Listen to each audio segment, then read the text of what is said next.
Welcome back to Dynasty Dads. Today we're doing 2026 through 2027 bold predictions. We'll also predict the NFL standings for each division, and we'll predict like MVP, who will win the Super Bowl, top QB, back, wide receiver, and tight end. And we'll also review this past year where some of us will look pretty stupid. Some of it will look pretty good, like we were, so smarter than everyone else. But for the most part, we missed a lot just because it's bold for a reason. But before we do that, we got quite a bit of news to get into.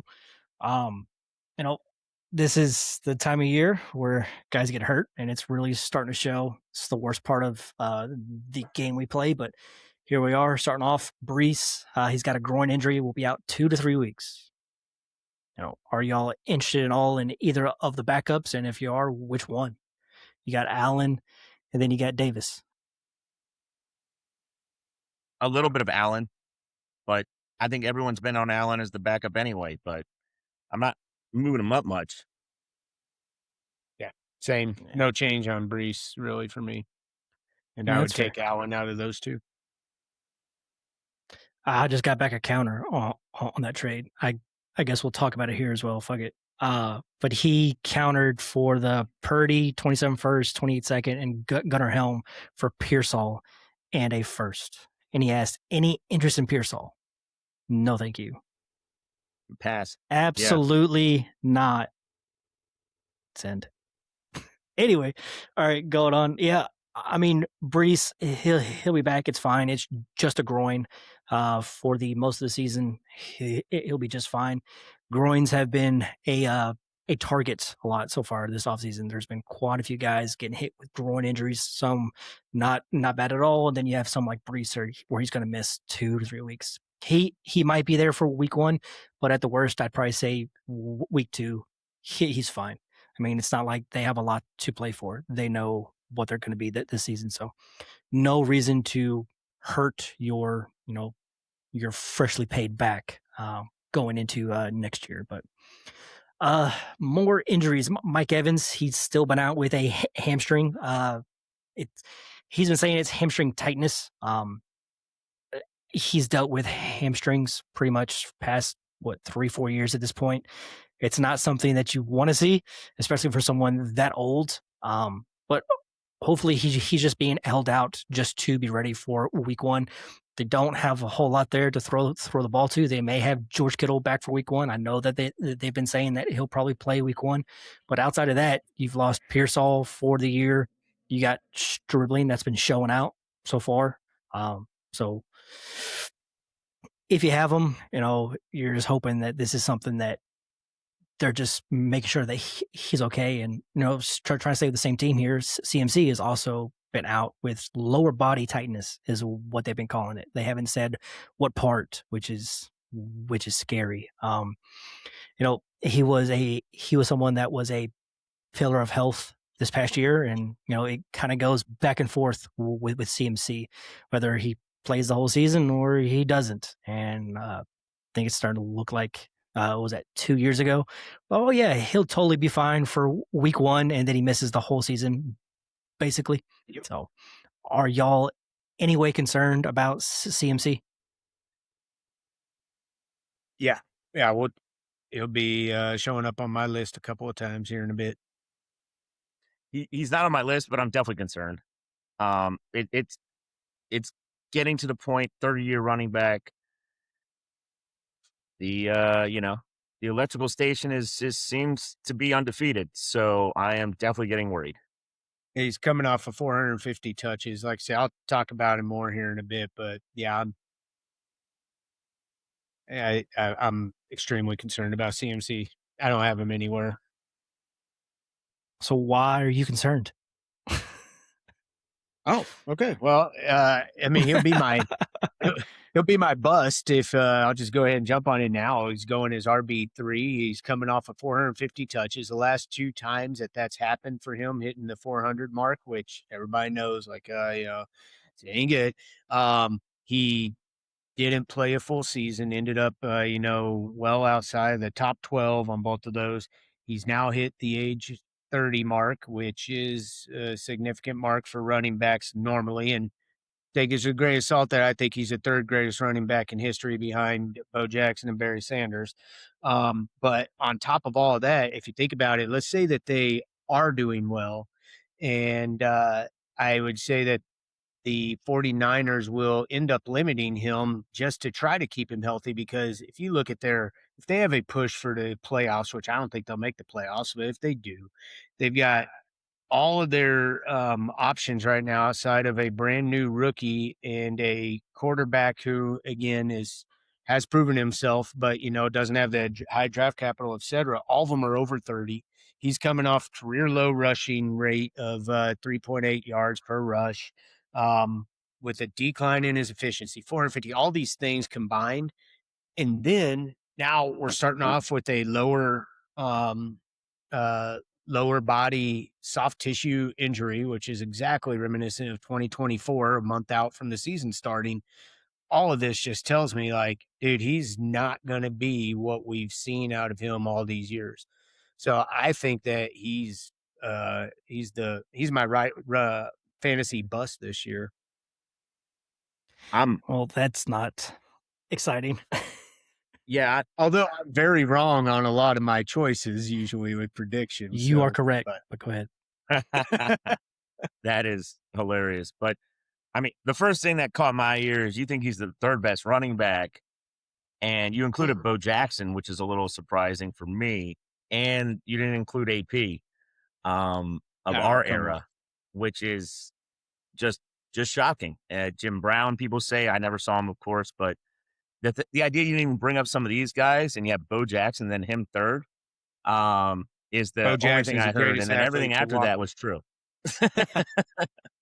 I'm I'm with all the injuries, there's something wrong with the team right now, right? You can't get too excited about him. I'm worried. What if Trent Williams misses more games? He's older I believe left he's tackle. hurt, right? When he's hurt, the team takes a huge hit. Oh yeah. It just does. That's the facts. And what happens if he misses some games? So I'm avoiding him in, let's say, redraft going forward. But in Dynasty, of course, I don't have much CMC because in a lot of the leagues, even if I'm going for it, I'll try and buy him in the 6, 7, 8, ninth week this year if I'm actually going for it. If he's still healthy. If not, I just avoided a huge black hole that isn't there. This is a bit concerning because in the home league, Colin, that you just joined this offseason where I won last year and then the year prior, I have Brock, I have Kittle, and I have CMC. So I, Lord help me. all I know is if I don't win that league, I hope your wife does.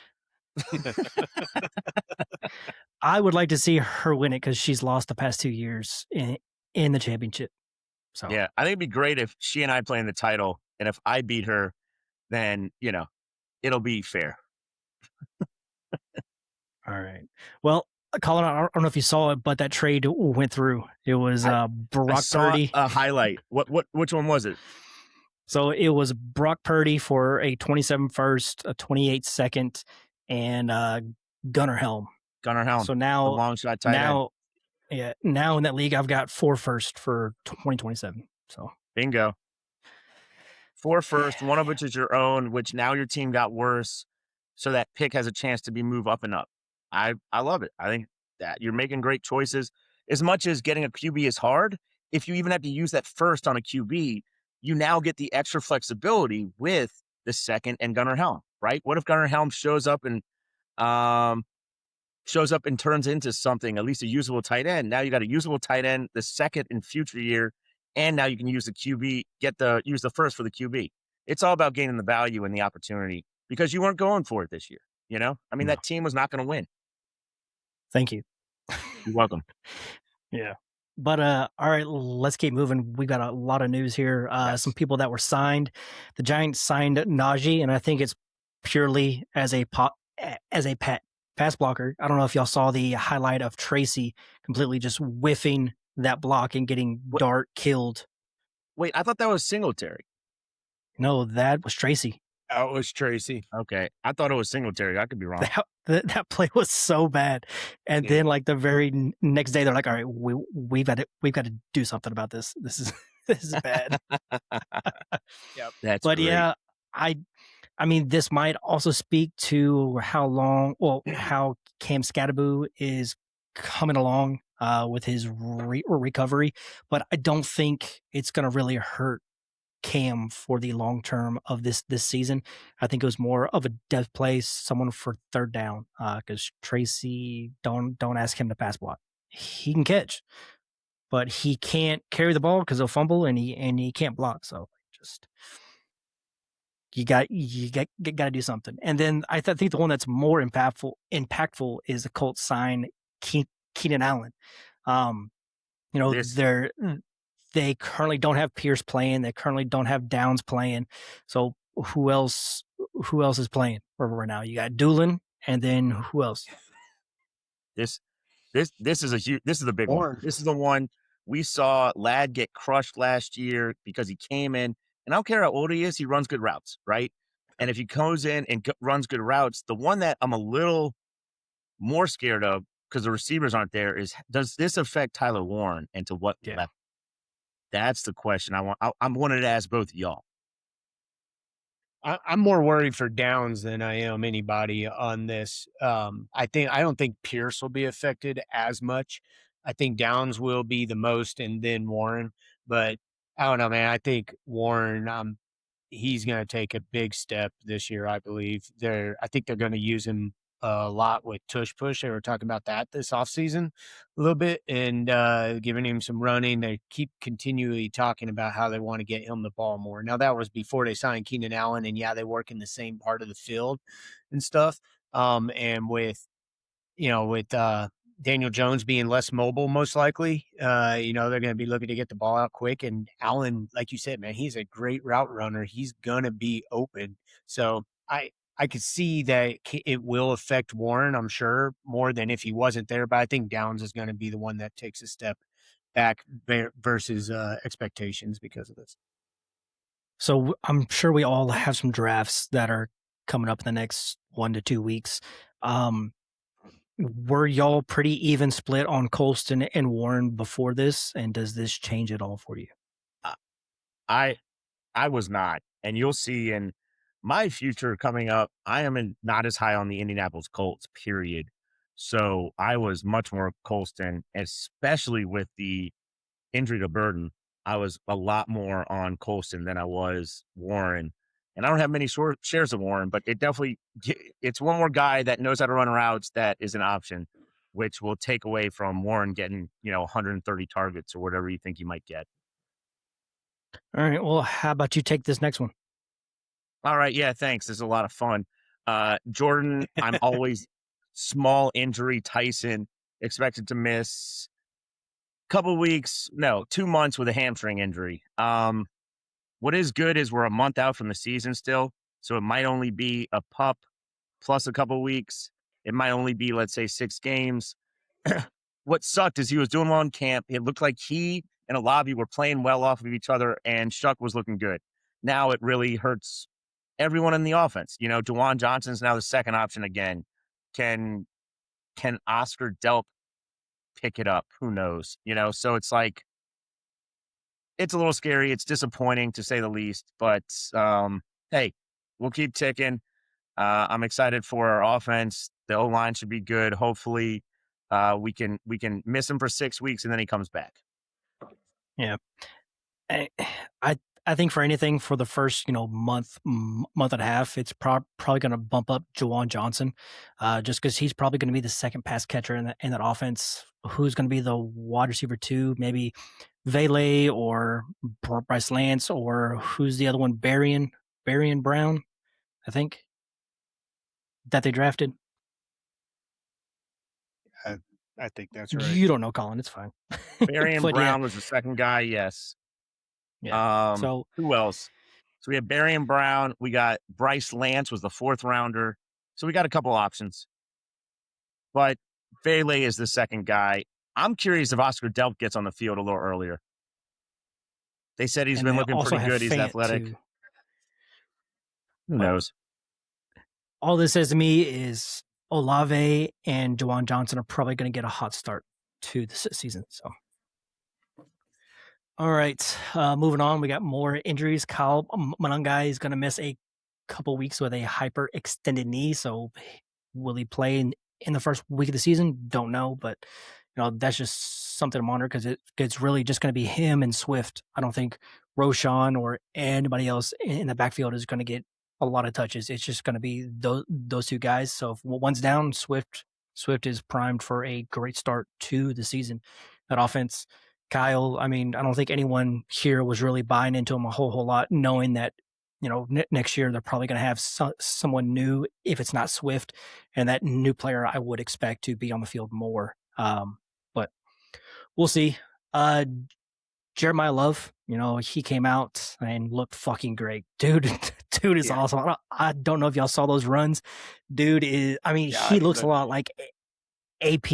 I mean, he looks so good, but he's probably, I mean, there's a chance that he still plays week one, but he got a high ankle sprain. Usually you're looking at 3-ish weeks with those.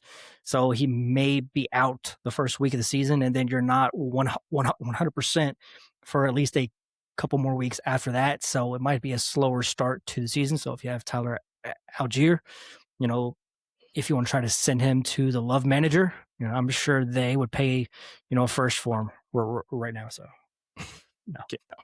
Yeah, right. Can I be honest? I loved what I saw, and I kind of hope they keep him out 2 weeks and just make him even healthier. Like, whatever. Algier, you know what you're doing. We don't care if James Conner's hurt. Let's play ball with what we got. I would love that for him, his career, them understanding we need him more healthy, and then we can roll him back into the game when the other players might be a little tired. And they have such a tough schedule, and like, do you know how many games they're favored in this year? None, 2, right? 2, Miles. What's your guess? None. Okay, the answer is 0. Is it 0? That doesn't surprise me. They're literally favored in 0 games. That's wild. That's now, absolutely I think wild. they'll win a few because the offense has enough pieces. They'll find a way. A team doesn't show up ready. Like the Chiefs could go over there and be like, "Oh, we're going to beat them," and then they suck and lose. I think that's kind of exactly. That would be who I think they lose. beat. Yeah. Yeah. You agree, Miles? This is the only reason I show up is defend the Chiefs from you two. That's the only reason you're here. Well, we're happy to have you. Have y'all seen the memes of where it's saying like, I'm going to get super confused this year when I see a post saying LaFleur says Love is going to be out because with the Packers, like, oh my goodness. Yeah. I thought that was hilarious. Great. Yeah. Oh, great. All right. We talked about CMC. Igbuka, he may not be available for week one. He's got a toe injury. I mean, Chris Godwin is someone that's been way down on boards. People don't value. Like, he's probably going to be the main target there for the start to the season. Now, I don't think this injury is going to really hurt Igbuka long term this season. It's not really something that will linger and hang around. But at least, when you're drafting over the next 2 weeks, like, it's going to be tough to see him where he's going in like the third, fourth round and feel good about that pick. But next we got Puka. He's been out for quite a bit with some with a lower back injury, and they came out this past week that he could still face a suspension for what he did at the start of the offseason. So him and Josh Jacobs, they're still not cleared yet for a suspension. Nothing else has came out about Jacobs and everything that happened, but kind of staying on that same, side there, Rice, it came out that he's not going to be suspended at all for failing a drug test and going to jail. But sure, let's talk about, Puka and Jacobs. But he served his time. Anyway. That's what they said. Okay, he served his time. He did rehab in jail. He was guilty, so yes. Suspended for going to jail. You get suspended for what you did to send you to jail, and they said that, hey, he served his time. He did his part. No, that is not how it works. Wow, sir. the Kansas City defense is quite strong. Wow. Anyway, I disagree with all that, but yeah, the fact that he should be suspended, yes. But is it happening? No.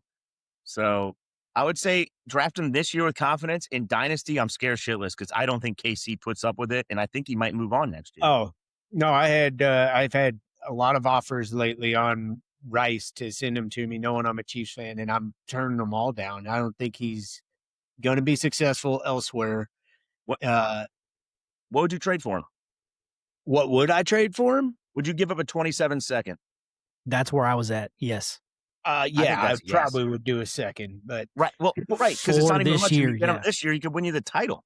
yeah, but people are like sending, I have one today that was a late third and Rice for Burden and stuff uh, it's a reasonable trade if you think Rice is going to be something more than just this year. And I don't. The Chiefs aren't going to. He's going to be an undrafted free agent, and he's not going to be the same player elsewhere. With the Puka and Jacobs, I don't think either one of them will get suspended this year either. They're not going to move fast on either of those. They weren't aggressive from what I can see with respect to the amount of evidence, etc. So Let him play. yeah. All right.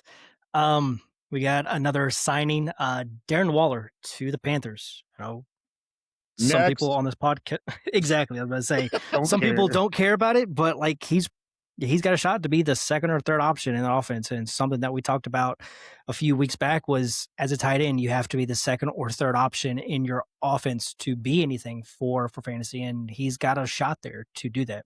I'm not saying go trade a second first for or him. second. Third option still isn't even that good. And he might be with a bad quarterback.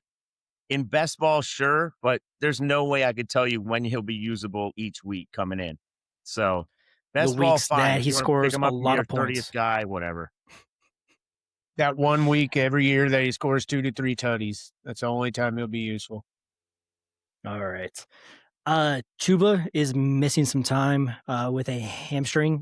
The Brooks hype train is still going. I've seen him go 6th, 7th round, 8th round. Like he is in a zone where, like, sure, yeah, like he's got a shot to be the lead back on one of the worst offenses in the league. Now they do have a good offensive line, and we saw this past year with Dowdle that there was weeks that a back could take over and be great in this offense. And Chuba's never really been the efficient guy, the guy that's going to go out there and put up a bunch of numbers. So I mean, if you believe in Brooks, your time to buy in was at the start of the offseason or last year or the year prior. But now it's getting to a point where, like, I mean, people that have him, they're probably not even taking a first, and I would gladly trade him for a first. I got an offer the other day for a second, and this was in a league where I drafted him in the second. And I was like, man, I've had him for so long already.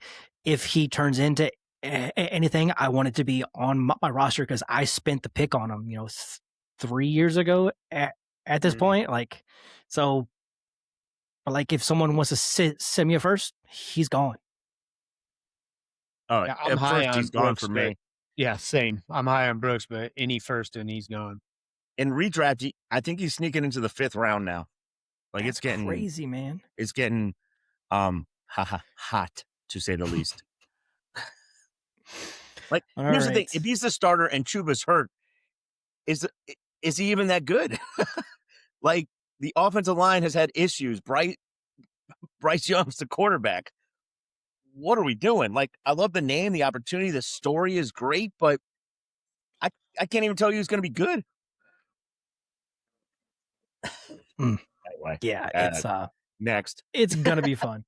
So All right. scared. We finally got word that Kyler is going to be the starting QB to start the season. At least I know some people think that it could change, but this is something that I've been saying pretty much all offseason. I think Kyler is going to be the starter. There's no way that he can't be over 9. I don't think I don't think JJ did near enough last year to earn that spot over Kyler, who's a proven vet. Yes, it's been down the past few years, but Kyler is still a good QB. And I think in this system, Kyler will be much better than JJ. I think it was a stat I put out a few weeks ago that Kyler, when he starts 14 games, he's a QB1. So if he just starts for the whole season. He's going to be good for fantasy, and in turn, that probably means he was good for his real team. So, all right, another injury, Burden. He has a groin injury, and his he could miss week one, and this is Burden has been on a rocket ship since the end of last year, where people are. I mean, he was going fourth round of startups this offseason. I don't think I saw him go in the third, but if y'all did, go ahead. But like a fourth round pick, dude is hot. I know I've been on the side of Rome. I think Rome is the better player, and I would prefer to have Rome. And I think this maybe will swap them in redraft, because I think Burden's been going maybe 5-6 picks ahead of Burden. I think this might flip them, especially if he's coming off the injury, and it's gonna be a slow start to the season. That's why Colston has always been the de facto. That's the main one I want is Colston. But if I had to choose a pass catcher outside of Colston, to me it's Rome.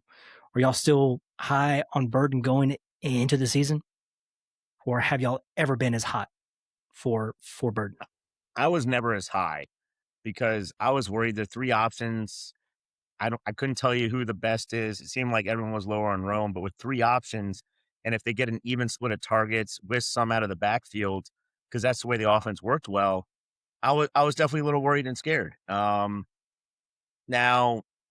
because there's kind of a dip, I might buy back in, but the biggest issue is he hasn't had the practice time now and won't for 3 weeks, and if he misses the first game, now it looks like the Rome and Loveland show. So I'm a lot higher on Loveland than I was, as y'all could probably tell based on trades in the offseason. I was worried about all three, and now that this one's hurt, I'll take Loveland a little more. All right. We talked about Bijan's contract last episode, and I believe he said that at some point that week we would see Gibbs get signed. And I think it was the day after, or maybe Thursday or Friday. Gibbs signed a 3-year deal, 67.5 mil. That could be worth up to 75.5. This locks him up as the backup of the future for the Lions. They would be insane not to give this man a contract. He's pretty much the consensus first pick going into redraft this year. Maybe if you play in a 3 wide receiver full PPR, you could see people go Gibbs, but I mean not Gibbs, Chase, but I think Gibbs is pretty clear the first overall pick this year. You know, where do y'all have Gibbs, Bijan ranked as far as dynasty and redraft? Is it the same but both ways? Gibbs then Bijan? Yeah, no, I have Bijan then Gibbs in both. I have Bijan then Gibbs, but I think everyone's taking Gibbs first this year. Mm-hmm. You should probably take one of those two running backs in redraft as your first or second guy. And in Dynasty, they were first round picks Yep. somewhere, right? Kind of middle, probably middle to early. Bijan went first in a lot of them. So kind of really, even in Superflex. I will say the more I'm thinking about it, I'm a little worried about both taking them that early because they are running backs. But nowadays, running backs are winning the leagues, especially those studs that get the ball. It seems to flop every year. Like the year before last, it was wide receivers, and then this past year, it was backs. You know, a lot of it was because all the backs stayed healthy at the very top, and all the top wide receivers got hurt, or they dealt with problems with their QBs. You know, I could see a big swing back to the pass catchers this year, but Yeah, and the game itself changes every year. You know, we end Yep. up with fast paced, long throws, and then they start doing the cover twos, and then we go shorter throws and less stacked boxes, and then we start getting the running backs pop back up. This happened before the wide receivers were tough. I remember, 8 years ago, we were all drafting running backs first. You'd see, all the running backs would be the first ones drafted, and then you go wide receivers. So it's just, I think we'll probably have one more year, 1 to 2 years of running backs being the thing, and then all of a sudden it's going to turn back to wide receivers going first. So it's just the way it goes.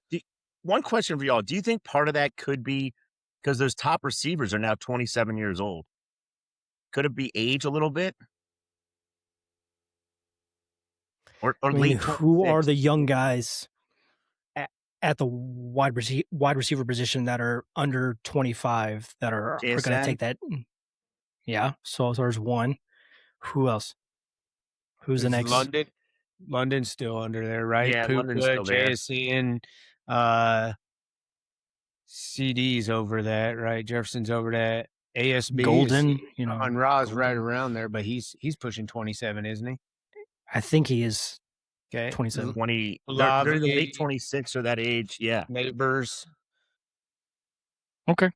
Now, I mean, I think it's going to flip flop year over year, and it's going to be, you know, who stays healthy for the large part of the season. This past year, we got very lucky with all the top end backs staying healthy.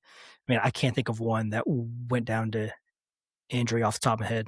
Can y'all? Nope. Mm-mm. That's a good there point. you go. Yeah. Yeah.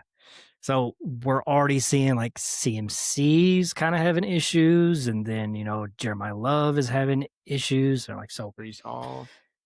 Brees Hall, like it's bound to catch up. But all right, moving on to another back that signed a contract. JT signs a 2-year deal worth up to 47 mil, 39 guaranteed. He's someone that off this news I would be trying to sell. He's on the older end of his contract, of his playing career, and he's got a fresh contract. People see that and go, "Oh, he's there for another 3 years." Yeah, but eventually he's going to drastically dip in value. What is he, like a third round pick right now in startups? Like over the next year or two, he's going to be dropping like a rock. Yeah. What is he, like a late third now? Which means, and he's 27, which means next year he's 28, fifth oh, round pick. damn, that man's got math, Miles. You heard that? Oh shit. No, but the 1 real plus 1, question, all right. the real question is he, even if he has a good year, is he a 5th or 6th rounder? I'd say so. I mean, CMC is still going in that range, but CMC is probably a 5th, 6th round pick right now in startups. 4th, 5th, 6th. Yeah. He's 2 years older So, than him. Actually, 3, isn't he? Yeah. yeah, CMC's he's already 30. 30. Yep. But I guess we'll see. This is probably the time that if I have JT, I'd be trying to shop him. Also, with the unknown of that offense, people might think that they're going to go back to that 8-1 start that they had this past year with Dimes back. But you could definitely see a difference in the play of JT when they have a passing game versus when they don't. When there's 8 men in the box, it's very hard to break free. And JT has been someone for his whole career that breaks long runs all the time. So if it's stacked boxes, not going to get as many of those opportunities. But What Yeah.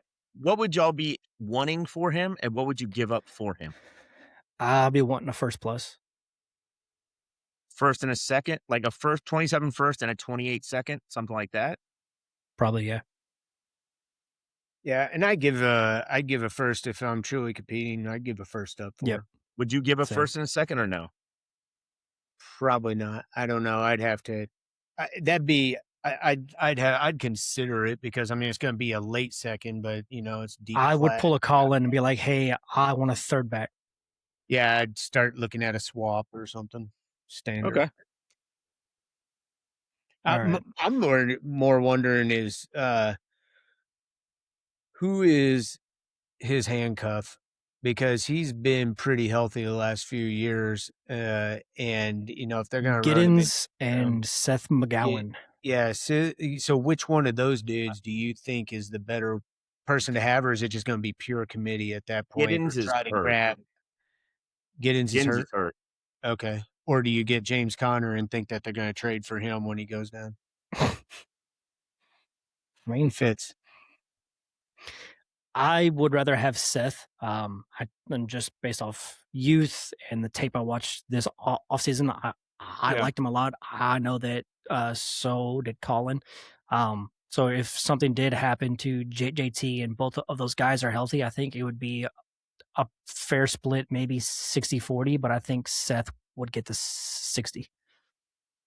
I yeah, I like Seth.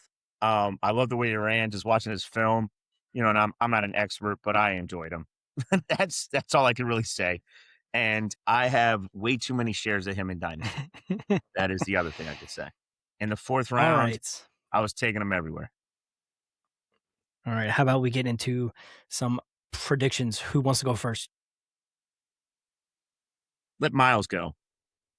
Oh, the best ones. All the right. winner, the Miles. winner of the 2025 predictions, because you Oh, guys are get going the to fuck out of try and here.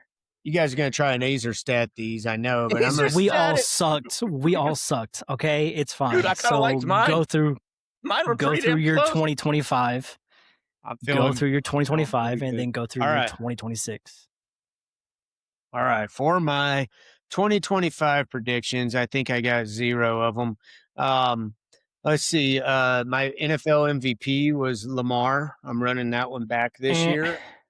Yeah, big. With the Super Bowl winner being the Ravens. Eh. Fantasy MVP, DK Metcalf. Shut up. Rookie of the year, Travion. I know that there were people out there believing that too, and he should have been after those first 2 fumbles out of Stevenson in week 2. Um, Yeah. so that was that. Biggest fantasy bust was CMC. That was a big Man, bust. you are on Whoosh, fire. You are on dude, fire. big time. Fantasy riser was Charbonnet. And then top QB was Burrow. Top running back was Barkley. Top wide receiver was CeeDee Lamb. And top tight end was Trey McBride. Got one. Boom. What is that? Got 1 one. of 7? 1, Man. 2, 3, 1 of 10. So yeah, that it wasn't pretty. But for this year, just you've heard the saying, you're never wrong, you're just early. The I say it a MVP, lot. yeah, MVP of the NFL this year is Lamar Jackson. So the reasons I also have him as my top quarterback, and to me, I don't think he's toast. I think the offense was getting stale. I like who they added with the difference between Surratt and Jacoby Lane. I think they're very different players that are going to be able to add a lot here.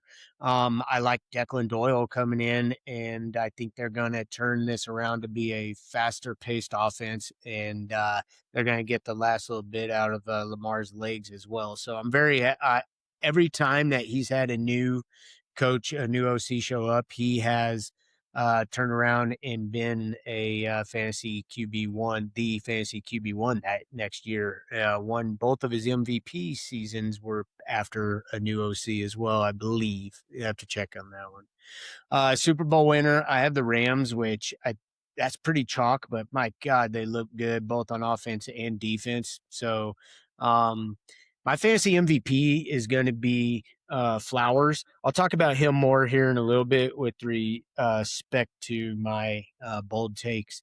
Rookie of the year is going to be Tate. So overall, with that, Dable has gone with one dude for the most part. He's funneled through one guy. You saw Wandale Robinson. You saw Malik Neighbors, and you saw Wandale Robinson when Malik Neighbors went down. I think that Wandale obviously going there could be a thorn in this, but at the same time, I don't think he's built as a number one, and he only showed that as Neighbors went, as Neighbors was hurt. So I think that Tate has what it takes to be not quite like Neighbors was with volume initially, because he's not the caliber receiver that Neighbors was, but I think he's good enough to be the number one for Dable. He was 10th in yards per route run in college, and he had 0 drops his senior year, which is astounding. And I also expect a step up from Ward. Just ignore what you saw in that first preseason game because it was heinous. So, Yeah. anyways, he is my rookie of the year on the offensive side. Biggest fantasy bust, CMC. I already told you all the reasons I think that's Going the back to case. back with it. Yeah, I am. I'm running that one back again after Never wrong. 450 carries and 30. You're never wrong. You're just early. Top fantasy riser, Quentin Johnson. I have him Hell as yeah. very easily my number one drafted player across the board. He is being drafted down well below. I can't even remember what he was drafted at in our most recent ones, but I mean, he's going down in the like seventh round. I'll have to look it up here and where he went. I think it's later than that, but Is he? It's been criminal, and everything. There he goes. I took him at 9.3 in Dad's 36. steal. It is. I agree, 100%. So I think that he is going to have the number one season. He's going to be the number one receiver for Mike McDaniel down there this year. I think he fits better with that offense. He fits better with an improved offensive line, which they got both of their hurt players back this year. I think this is a big year for QJ, and I am taking him not over Lad, but when it comes to the disparity and where they're going, because Lad's still going in like the fourth. I think that QJ in the ninth over Lad in the fourth, it's criminal. So he's going to be my biggest fantasy riser. I think that he's got a huge jump this year. Top QB, Lamar Jackson. Top running back, Bijan. Top wide receiver, Jamar Chase. I don't see a whole lot of reason to argue many of those. Those are like, yeah, okay, you may disagree, but there's not a whole lot to stand on there. The top tight end, though, is Warren. I picked this before the Allen trade, but I still stand by. I think that Colston Loveland could be the top one. I think McBride, we're going to see a fall out of him. I'm not really sure what to think about Bowers, but I threw this one out more on a limb that I think that Warren's going to get a lot more touches this year than we're expecting. And so he has in a PPR, especially with most of the dad's leagues being TEP of 0.75 and some of them being 1 TEP. I think that he's going to end up topping the charts for tight end. Let me see. Sorry, I didn't mention. So that's it. I was 1 of 10 last year, but 2 of those were just a year early, and the rest were could have come true if things went my way. The year early. A year early. It's the story of my life. All right, Colin, do you want to go or do you want me to go? We'll leave you for last, bud. So am I starting with last year's or am I going with this year's? Start with last year's. Let's bring that up. So last year, my NFL MVP was Josh Allen. He did not win it, but of course he had a good year. My Super Bowl winner were the Bills. Nope. And they didn't even really get close. Clearly, they just cannot do it. My fantasy MVP, I had Cortland Sutton. Now, what's interesting is I actually felt he outproduced where he was, very much so, because he scored touchdowns a lot. But you might not call him the MVP. Rookie of the year, I felt great on because Harvey scored, 12 touchdowns, 14 touchdowns, something crazy. So that felt good. I also felt good about my fantasy bust being Genty because he wasn't even a top 10 running back and for how high everyone was. He was an RB1. I was going to say, like I said, your A's are statting all this, man. Genty was Genty on. top 10? Was Genty top 10? Wasn't Saquon like the second or third pick? Be top 3, and we discussed it on that show. So I am quite happy and proud of it because this is some bullshit. Anyway, moving on. Biggest fantasy riser, Khalil Shakir. Didn't quite do it, but he was solid because he definitely wasn't a bust. He actually outperformed his area. So thank you, gentlemen. Is he the biggest riser, though? Yeah, he wasn't a riser. He was not. He stayed pretty flat. So far you have 0, right? I'm just keeping count. What are you talking about? I got guys that performed well. Was Harvey the rookie of the year? Like yours, I don't remember Harvey being the rookie of the year last year. That's weird. Genty fantasy bust as a rookie, finishing top 12 behind that line. Yeah, for how high people were taking him. Come on, man. You know that was a bust. Oh yeah, that was definitely. If you had to start him over and over and over, you were never happy. That is I don't for think sure. anyone was predicting Chuck to get Rookie of the Year. Did Chuck win it? I think it was No, Chuck, right? T-Mac. T-Mac. T-Mac won it. T-Mac. Okay. I don't even know. I think Chuck. So y'all don't know I think shit. Chuck was second. Chuck was second. That I do Okay, know. there you go. All So Keep going with all these wrong Well, picks. surely you got QB the. was Josh Allen, and he was. Do y'all have anything? Y'all disagree? Actually, he was. No, I'll give you that. Oh, one. he was. Yeah, Look at he that. was. Look at that. Some was. people know ball. You got 1 of 10. All I know is I got people that actually were useful under your pieces of shit. Let's see. Achan, who wasn't the top, but damn, he was good. Nico Collins, who was okay. And then I did get the top tight end in McBride. 2 of 10.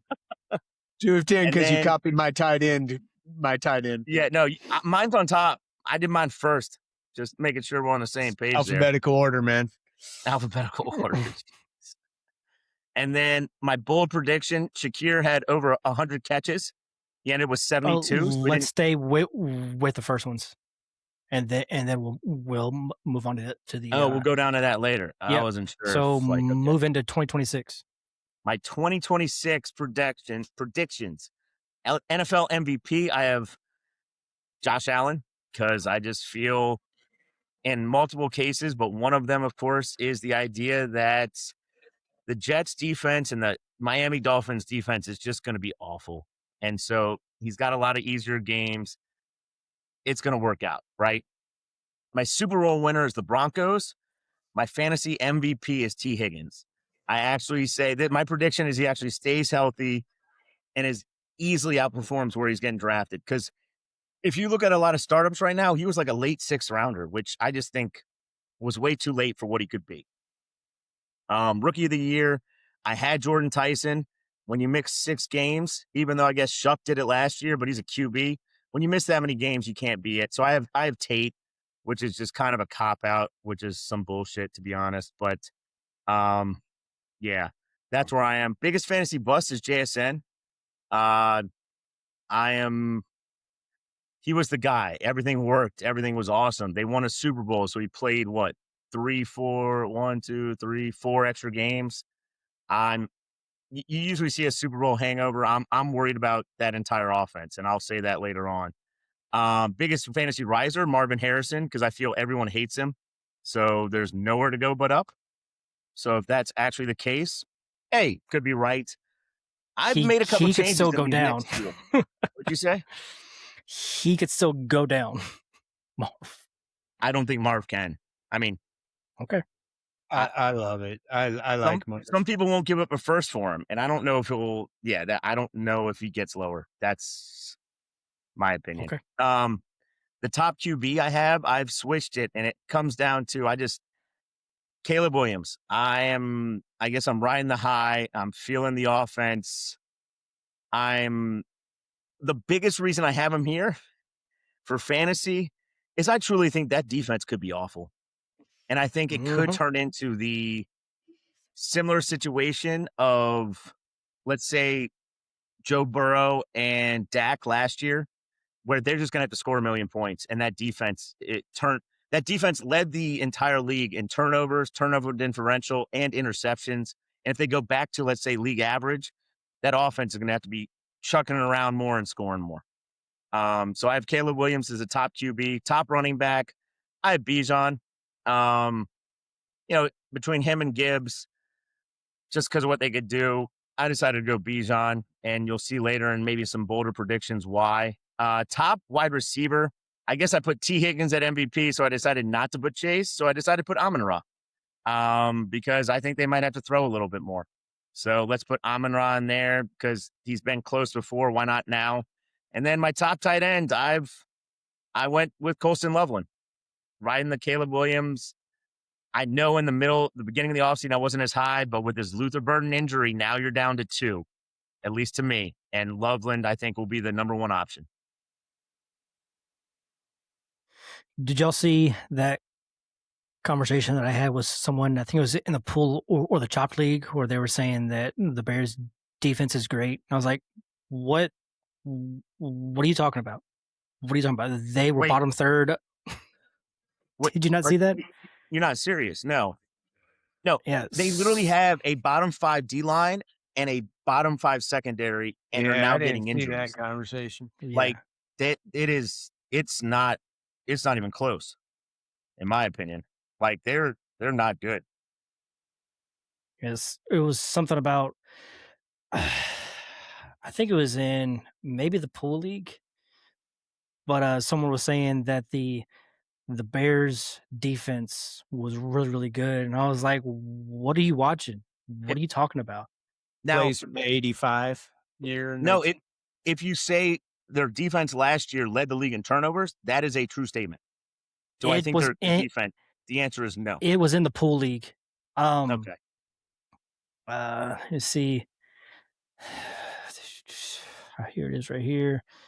Um, I hope that they didn't pull their comments. Oh, yeah, here we go. It said they moved Judy into the slot and Boston outside. They may have four legit options this year. And then so someone said, um, where'd it go? Browns. Here it is.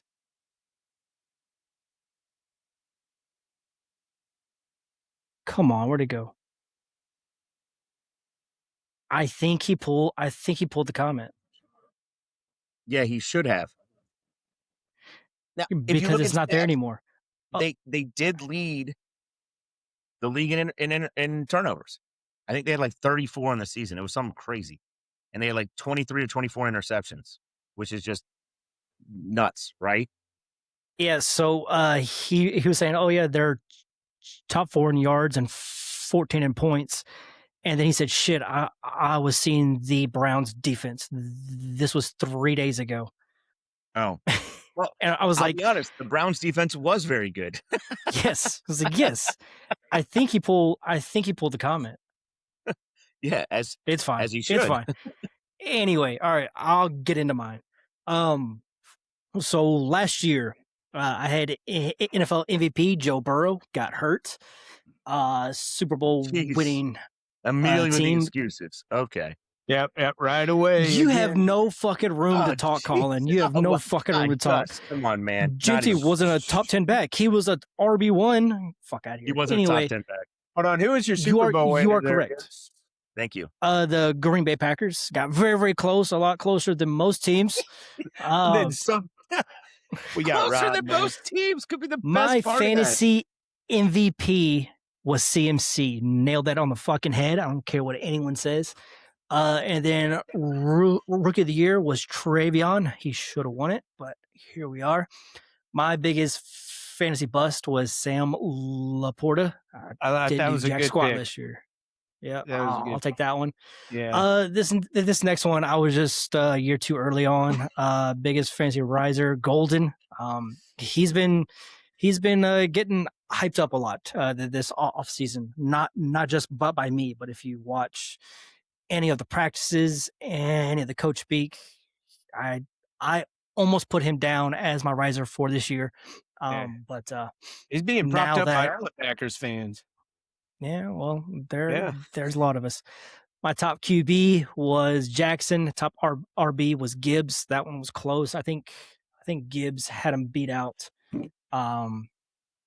by 4 points. So wait. Fantasy points. Here we go. Nope, it was CMC at 417, Bijan at 371, and then Gibbs at 367. So that was close. It was not the top RB. Wide receiver I had is Chase. That did not come true. And Kittle was on his way before he got hurt. So that was close. Move into 2026. So I went what, 2 of 10 with CMC and Sam Laporta. Is that fair? Yeah, I don't No. remember where CMC was drafted talking- last year. Sam Laporta, get out of here. The biggest bust? Yeah, no way. No, What are you I talking buy it. about? I'll give you that one, Gus. He was being drafted so high. Exactly. Fuck off. And then CMC outscored Bijan by like 40 points. So I'll take that one. Yeah, but where was he being drafted last year? Wasn't he still being drafted really high, or was that Go no, he to a wasn't because he startup. came off his 24 season Yeah, where he didn't play. That's right. exactly. All I'll right, take him. nice guess. All right, so I'll take 2 of 10 on that one. 2026 predictions MVP. I've been talking up the Chargers offense quite a bit, and at the helm is Justin Herbert, so I'll take him as my MVP this year. Super Bowl winner, it's pretty chalk. It's Rams. I don't know how you beat that team, especially once they sign back Darnold. That's going to be insane. Yeah. Fantasy MVP, cost versus production. I've actually got this guy on here twice, and it's Kraft. I think I don't think he's going to have issues trying to get back this season. He's going to be there week 1, and he's going to be their top target. What's your take on that whole, he's going to be what, on a snap count until mid-season? You don't think that matters? He'll be on a snap count until they need to score some points, which is Right away. right out the gates because Yeah. they won't have Parsons. You mean when they lose to Minnesota? No, I don't think that'll happen. But I mean, the Packers are going to go 17-0 and then win the Super Bowl, right. so it's fine. Mm-hmm. No doubt. The rookie of the year, I went with Mendoza. Y'all both went Tate. I picked Mendoza because I like what I've seen so far. I think this dude is the real deal. And I think it's going to be very hard for them to keep him off the field. So even if he's not there the first 2 to 3 games, I think once he steps on the field, he's going to be great. But the only reason I didn't pick him is if they go 1-5 to start the year, why even bring him in? Like, that's exactly why I would. That's exactly why you bring him in. I don't know. If you ask me, I think they're going to hold him out much longer than we think. Like, all Tom Brady keeps saying is that they need QBs because quarterback, like, let them wait, let them rest, learn the entire offense, etc. I don't know. I have this sneaky feeling that he's going to be sitting a lot longer than people think. All right. Okay. So go ahead. Real quick question. Let's say, just out of the air, you may have a team that's rebuilding and you've got pick 2 and 3. Would you take Tate and Tyson if you got a bunch of picks next year, or would you still draft Mendoza? You are a Mendoza believer? Because I'm sort of more. I'm not 100% sure on him, and I think that I'm taking Tate and Mendoza because I don't think Mendoza plays, which will improve your selection for next year. Yeah, but if Tyson's out for, the first month, et cetera, and then I think that Tyson could be a great receiver in a year or two. I've been leaning more Tyson Tate and punt the quarterbacks till next year when you've got a good 6 of them. They're probably going to be coming out in the first round for the super flex. So how many first do you have? 7. I mean, this random guy has. So I have 7. I have a 2 and 3 pick, and then I've got 7 next year. And my only quarterback is Mahomes, who's going to be an all-star forever. So yeah, I would just go. I'm thinking of taking the receivers this year and then probably pick up Smith because I'll have the 1-on-1 locked up, and then take 2 or 3 quarterbacks next year. But I don't know. I feel like the 3rd or 4th quarterback in 27 is going to be better than Mendoza. I don't think so. You don't think so? Okay. I would take Mendoza. Really? Same. Okay. Anyway, my biggest bust is going to be Burden. He is very expensive right now. Yeah, of course, but it's because I like the other 2 guys. I love Colston as the main target, and then I think Rome is going to be the second guy in that offense as far as fantasy. So I don't think all 3 of them can be great for fantasies. I think somebody is going to have a bad year, and I'm putting my money on Burden. What would you take for Burden? And just someone mid-level, hey, I could be competing, but I'm not in a rebuild type of team. What would it take to move Burden for you? I mean, I would try to get market value, which is probably a first and second, maybe 2 firsts. I don't think it's 2 firsts. It's probably a first and a second. Okay. I don't think I'd give a first and a second for him. I'd give a late first is probably all I'd give for him. I was just wondering, where are you on that, Colin? No one's giving up for a first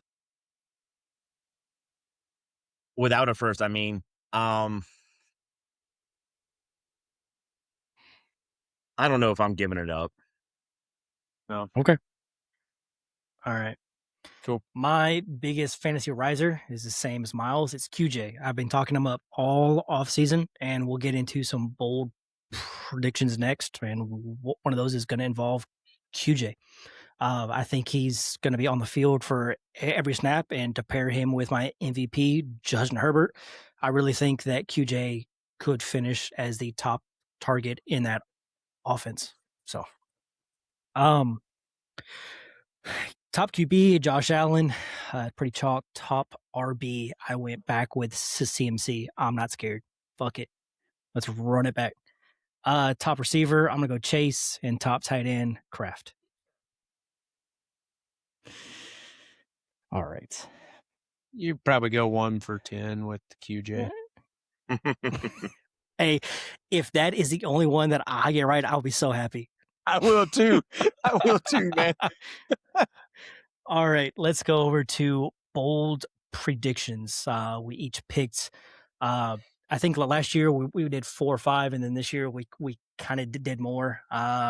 Miles, you went first, so how about you go first again? Talk about your 2025 ones and how none of them hit, and then we can that's go. not true.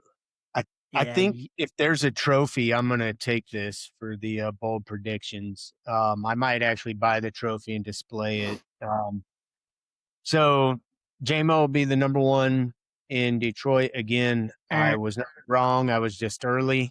So that one we'll run it back on. Egbuka, never going to happen. Oh, it's happening this year, baby.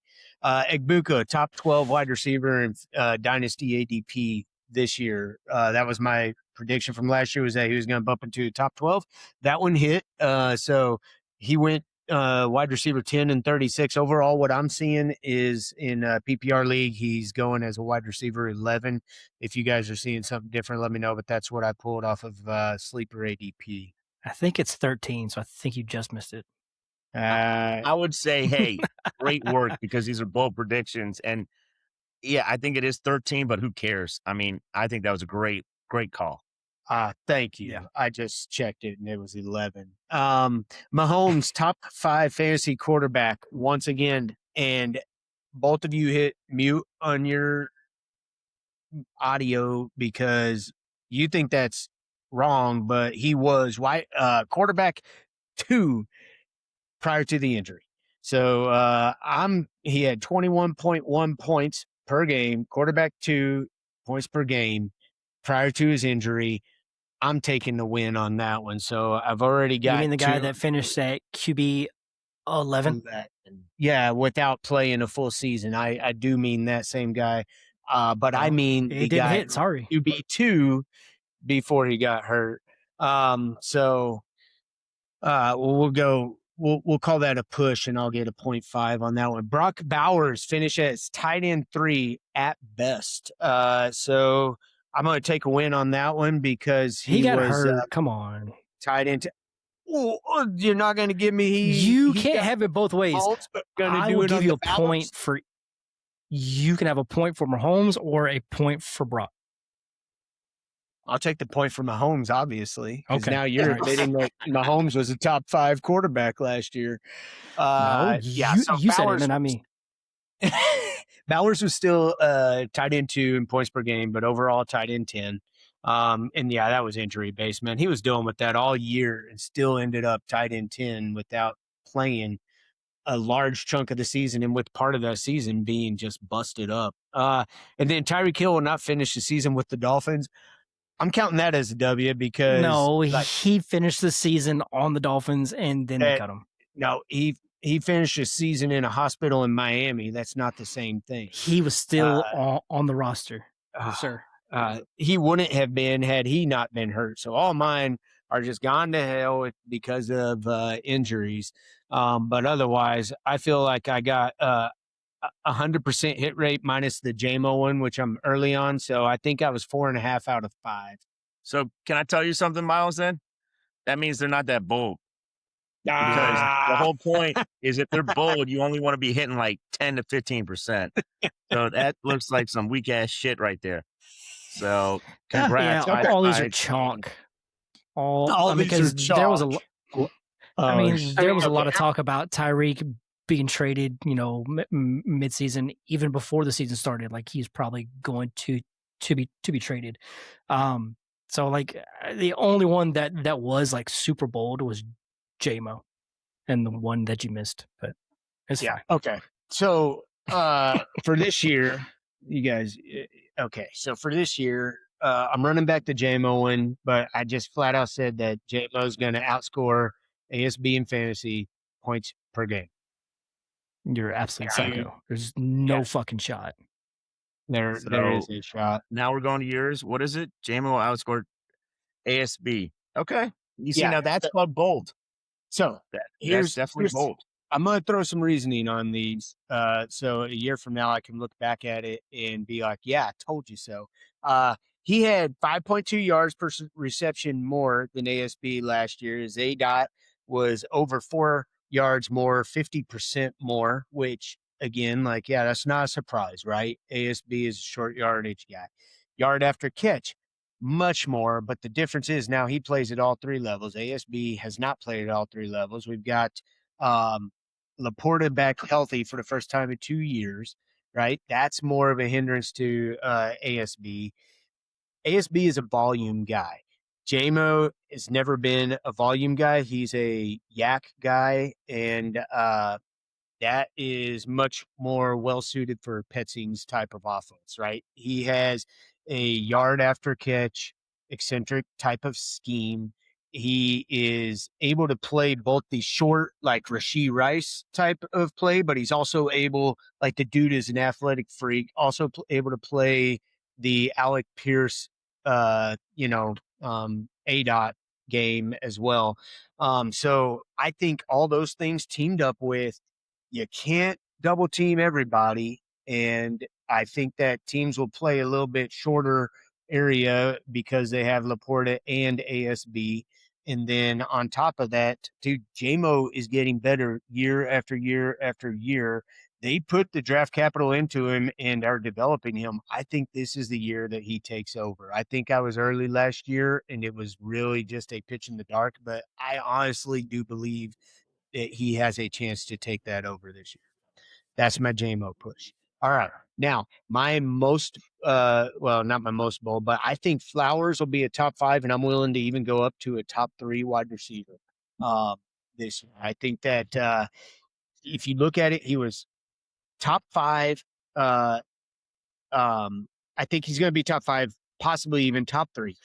He was drafted 21st in DD 33 as a wide receiver. He was drafted wide receiver 24 in DD 36. He just got paid as a top 5 receiver. He was 4th in yards per route run, which is the number one metric for continued success of a wide receiver, in my opinion. He was 5th in target share. He's had 1,000-yard upon 1,000-yard seasons. Lamar threw 15% less passes last year than he has the previous years. We don't get the touchdowns. That's the thing that would put Zay Flowers over the top. You don't get the touchdowns until you do. If you don't believe me, ask Trey McBride, right? Declan Doyle has a faster offensive pace. He always has. It's going to be faster, more passing, etc. And I'm not worried about those touchdowns. I think they're going to come. Last year, he had 1,200 receiving yards. That was with Lamar only playing with Lamar in 13 of the games. If we have a full season with him, he's a top 3 receiver. I don't know who he's going to replace in there. If I had to put my money on it, I still think it's going to be Chase and Puka if he stays healthy. But I think Flowers is a top 3 receiver this year. Let's see. You could throw Spears right now or just wait till the end. I don't think Darnold's going to be with the Panther or the Seahawks at the end of 2027. Now that is fire. And had to- I did go check his contract just to see if you were just talking out your ass. There is a potential out after 2027. Oh, I did my homework, Gus. Don't worry. That's why I've been knowing about this Did the episode. homework. 27 of 30 QBs in his QB rating for the last 9 weeks. You throw out week 18, copy. Nobody gives a shit about week 18, but for the past 7 to 8 weeks, week 10 to 18, he was 27 of 30 QBs in QB rating. He high turnover rate, right? He was third in interceptions last year, number 1 quarterback in fumbles. That part of that was, Daniel Jones getting hurt, obviously. Otherwise, he would have been number 1. But his struggles with pressure up the middle. Remember everybody always talking about Sam Darnold seeing ghosts? That was always from pressure up the middle, and that's where the Seahawks are weakest on their offensive line. They have injuries right now with it, and the biggest deal is he lost Kubiak. I think all these things lead to him having a year last year, but like you guys already said with JSN, man, that was a situation. Everything lined up perfectly for them. He's lost his number 1 rusher. He's got a dude on the pup right now, which I'm a fan of, and he's got Price, which who knows, but he's still a rookie. I think this is a year that he'll play out, but he's going to go back to his gap filling role, and he's going to leave the Seahawks next year. They're going to end up drafting somebody or trading for a quarterback next year. So I think this is the last year for Darnold in 2020 in the Seahawks. Chris Godwin, you guys already mentioned it. I put this out before the Egbuka news. I think Chris Godwin's going to be the comeback player of the year, 2 years removed from his big injury. 100% healthy. He's a clear number 1, playing in the slot. Mike Evans had 35% of the end zone targets. Those are going to go somewhere, and I think Godwin's the most trusted player out there. And Baker's playing for his future, and so I think he's going to rely heavily on Godwin. I think Caleb Williams is going to have a breakout year, finishing top 3 in points per game. Colin, I know you put him as your number 1 dude. It's simple to me, man. He's got the talent around him. Improvement second year in Ben Johnson's offense.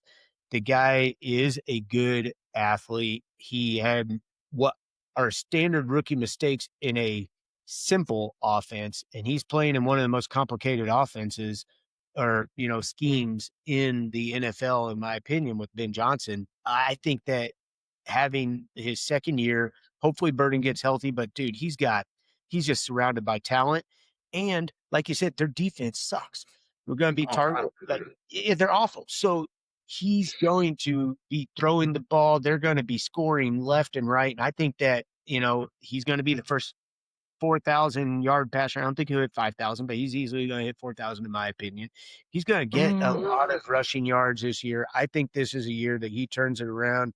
And I agree with your take. I don't think he's the top quarterback, but I think he's top 3 per game if he stays healthy. A few more. Kyler Murray. This one, I know most people would disagree with it, and Gus, you better. Kyler Murray's going to lose the starting job by week 11. I threw that random out thinking that, they've got through the bye week 6. They give him about 3 more games, and then they're going to turn it over. Now, I don't think they'll send it over to McCarthy unless he shows something through practice in season. But I do believe that from what I've read, KOC is turning that into a vertical wide zone. It's going to rely a lot more on play action, bootleg, etc., movement out of the quarterback, which Kyler Murray can do, but he hasn't done in quite a few years, right? He has, like Gus, you were talking about, yeah, he's great when he plays more than 14 games. He's only done that once since 2021, I believe. And in that, he was QB 10. Otherwise, he's been QB 20 plus, continuing to get worse and worse. He was the worst at turning pressure into sacks last year, which means he doesn't like to throw the ball away. He takes sacks. He loses yards. He's not the athlete. He is a great athlete. Don't get me wrong, but he's not the athlete he used to be. They're going to rely a lot more on the running, I believe, based on the type of scheme they're running. The problem with that statement is I don't believe in Aaron Jones, and I'm not really sure about Jordan Mason at this point either. So big picture, Kyler has never been one that loves to study the playbook from what I know, from what I've read. He's going into a very complicated offensive scheme with KOC, who won't put up with it and will bench him quickly if he doesn't keep up. And I don't think that he's going to be able to. I could be completely wrong on this one. And if I am wrong, QB1. Packers aren't making the playoffs. That's what I'm going to throw down with. If I'm wrong and Kyler is something this year, the Packers are out of the playoffs and we'll finish last in that division. Last. Okay. Yep. Okay. Last. That's aggressive. Okay. Just like you the gotta Chiefs. call me That's out. fine. Here's your aggressive ones. I mean, you guys at those little like cinnamon drop hot takes. Jonathan Brooks. Last year, weakness. This is a double. Jonathan Brooks and Dylan Sampson are going to finish top 24 running backs this year in fantasy points per in PPR. We said bold, not just outright not just crazy. stupid, not to say random Yeah, things. stupid. Jonathan Brooks, you know the arguments. He's getting drafted top 24 now. Well, he's going to finish there too because you guys don't think But that's so. not bold. The Dylan Sampson one.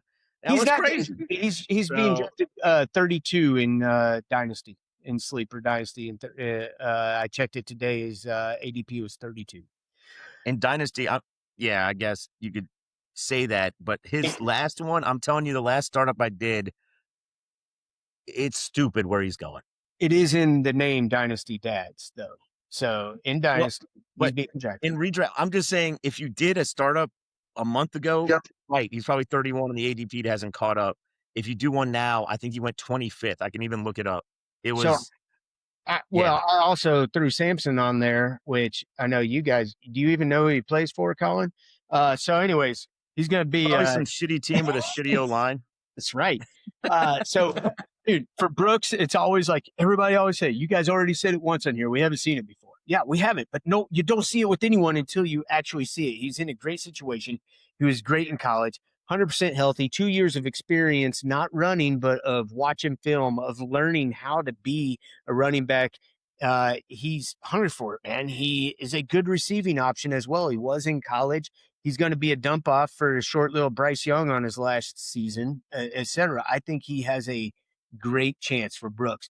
For Sampson, a lot of it's the same, man. He is an excellent receiving back, has struggling quarterbacks that are going to be dumping it off quick because of the offensive line. I think Sampson is more of the PPR stuff. I do believe Judkins is going to be the lead back and get most of the carries, et cetera. But Sampson is going to be the one in there that's getting the dump offs. And I think that he could be a real surprise in PPR. He was almost going to be my fantasy MVP with respect to production versus draft position because nobody's drafting him. You're picking him off of waivers at this point, or I'm drafting him in the last round. What are you smoking, man? Dude, just wait. Doubling it up, I do believe that they'll give Green a chance at the end of this year. Watson's aging out. Shadur is not the future, so why not see what they have? You had Monken was an OC with Lamar, right? Green is just that same kind of athlete. I don't think that they're going to be looking at him as a quarterback for the future, but why not give him a few shots here and there to see what they do have for when they draft their quarterback next year to see what they can build package-wise out of him. Monken is a great offensive coordinator. He and Green is number 3 behind Cam Newton and A-Rich with respect to relative athletic score, the RAS score, right? He's 3 out of 1,100 quarterbacks tested. So they have an athlete here. Todd Monken comes from seeing what Lamar can do and what they can do with that. And I think they're going to give him a shot later in the year, probably the last 3 or 4 games. It's not much, but they're not going to be viable contenders in this league. And they know they're going to get rid of Watson when they finally get out of that mess. They're going to Shadur. They sold a few jerseys and then everybody thinks it's a joke. I think they're going to get rid of that. And I think that Green may end up starting by the end of the season. Go ahead. What about your last one? All right. I got one more. Yeah. My last one is, I think it may be the boldest one, the longest reach. Maybe you guys don't. No. Samson The one you just said was the boldest. Okay. that one was meant to be bold. Eric All, if you don't know him, he was a product of Michigan and then Iowa. In 2023, he was the heir apparent to the tight end position in Iowa from Sam Laporta when he went to the NFL. I think and then he went to the Bengals. Was hurt. He got hurt in Michigan. He got hurt again in Iowa. Is back in Michigan ACL at Iowa. Went to the Bengals in the 4th round. Busted up after 9 games in his rookie year. That dude did a really good job in his rookie year. He ended up catching 90.9% of his passes midway through 24. And then he got hurt. He was out all that season, the rest of that season, and all of last season. But he's back in. And if you look at who they have there, they have Mike Gesicki, who plays as a wideout. And then I can't remember the other guy, and I'm not talking about Jack Hendricks. Do you remember who I can't remember, Noah but Fant left. yeah, and it's not Noah Fant. It's he plays in line. He's a blocking tight end. The difference is Eric All can play both of those. They talk about, there was a quote I saw from Zach Brown talking about how when Eric All blocks you, he blocks through your soul. He just like puts the fear into defenders when he's blocking them. And then very next play, they'll bump him out wide out and he's just a mismatch. The guy is an excellent tight end. His only problem has been health, which is a huge problem. The reason this one won't come true is if he gets hurt, in my opinion. Joe Burrow has already been talking him up, talking about how he is a huge mismatch and is going to be a large part of their offense this year as long as he can stay healthy. And I think that like he's one that's not even like he's probably on half of the dad's waiver wires unless you're either an Iowa or a Bengals fan. I think that he's going to end up showing up and end up being a huge pickup for the second half of the season. Those are my bold takes. I'm pretty sure about 6 of the 9 will hit this year. Ready for Spears. So, Miles, I will say this. I really appreciate what you said. Some of these, I'll go through yours quickly again. Flowers top 5, I would say, is like an 8 out of 10 on the boldness. Sam Darnold not with the Seahawks in 27 is like a 9 out of boldness. JMO outscored ASB is like a 9. Godwin will be comeback player of the year is like a 2. Caleb Williams have a breakout year is like a 2. Kyler Murray will lose the starting job by week 11 is like a 2. Jonathan Brooks top 24 is like a 0. Dylan Sampson top 24 is like a 12. Green will be the QB in Cleveland is a 12. And Eric All will be the best waiver wire pickup is a 9. So a lot of those are very bold. Give you a lot of credit. Love it. Love where you're coming from. We'll have to see what happens. Yeah. All right. Colin, do you want to go next? Sure. So going back to 2025, I had Khalil Shakir will have over 100 catches. He had 72. They didn't quite get there. 10 rookie running backs finished in the top 30 at the position. Did you count? I did not. Just being honest. Let's do it together. Let's do it together. I've got it pulled up here. So I've got the top backs for last year. We're still scrolling for the first one. Genty, 1. Gainwell finished that high. Oh my goodness. Harvey, Henderson, Judkins, Marks, Bill. Okay, how far are we down? Ooh. I did not pull that though. So we got Marks and Bill. I love that take, Colin. Hampton, as wrong as it Scadaboo, was. And then I think it drops off. So let's look at what was it? Was that 7 or so? Scadaboo. So 1, 2, 3, 4, 5, 6, 7, 8, Ooh. 9, 10, 11, 12, 13, 14, 15, 16, 17, 18, 19, 20, 21, 22, 23, 24, 25, 26, 27, 28, 29, 30, 31, 32, 33, 34, 35, 36, 37. So you really only had about 6, Okay. which is fine. So if you looked at keep trade cut value at the end of the season, you were at like 9 that were in the top 30. So like from that perspective, you were closer, but Pretty dang close. I don't feel bad about it. I feel honestly quite good about it. But that one was fun. I don't know. I know HN had a great year. I don't think he got to 100 catches, but I had HN over 100 catches. I'll pull it up for you. Go ahead. I think he might have only gotten to like 72 or something. Or You were just early on that one. just early, babe. Just early.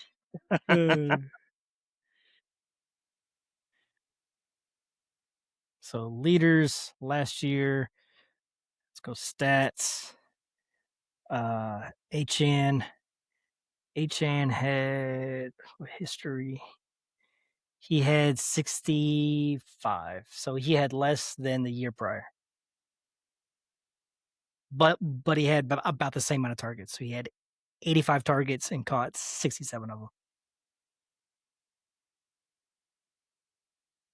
So how many catches you said? 67. Gotcha. But he had a good year, so I don't feel bad. This one was straight. Actually, how did it turn out? No, I had Tampa Bay running back during playoffs and win people titles. It wasn't Bucky. no, it wasn't Bucky. It was. I'm looking it up. It right would now. have to be Tucker. Nope. Tucker I don't ended think up with did White do anything? 6.7, 6.3, and 0.8. White Nailed it. ended up with just the same 3.68 and 3.7. What about Rashad White? That was White. White was ranked Okay. 51, Yeah. 41, and 49. So he no. was ranked in the 50s. Bucky was ranked 36, 43, 28. And Tucker was the worst of them, I believe. Yeah, 41, 46, and 69. So auto winner on the last one, but otherwise, no. It was a valid attempt though, based on who they were playing. But they were in the 50s, 40s, and 50s. Gotcha. Yeah. So I guess now jumping to this year. So you got right? 0 though, right? No, I got probably like 0.6. Okay, I'll give you 0.6 for the. Thank you. We'll take what we get. Yeah. I'm gonna count it. So I'll start with a guy I said was gonna move up, which is Marvin Harrison is the top 12 receiver. I think the hate has gone too far, which is really what this comes down to. So why are you writing 2? You writing the hotness on my takes?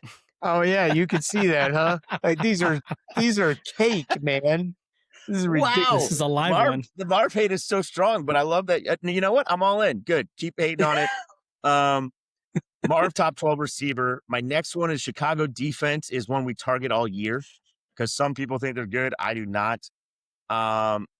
Tyler Shuck wins people fantasies like Brock Purdy last year. I like that Jameer one. Gibbs Okay. is not a top 10 running back. And This the one I one really is want to just talk about. pure Garbage. No, stupidity. Okay, that's fine. The reason I want to bring this one up, 69. the reason I really want to bring this one up is because Jameer Gibbs, the offensive line 2 years ago was the best in the league. And right now, I think it probably would rank somewhere around 20th. And I don't think people are talking about it. But it was That's also what I'm bad. worried. It was also bad this past year, and It they was drafted a not- first round They tackle. lost their starting left tackle and their new center already. And they bring in a rookie right tackle. So to me, it is a much different team. There's no way. No way. Go Anyway, ahead, though. you might not like it. I'll keep going. Tyler Shuck and Kyler Murray will both be considered top 15 quarterbacks, which immediately 100% contradicts what you're talking about over there. That's a 1. That's a 1? Okay. How is that a 1 if he says they're not even Kyler Murray's getting benched? But you know what? Sure. Why do I care? Geno Smith will be a top 10 quarterback through week 8. You have it as top 12 wide receiver, by the way. Yeah, which I think is a really hot take. That's You want to talk? that's a fucking 60 1,000. That's a 69 That's right a there, fucking baby. 1,000. 1,000. Good God.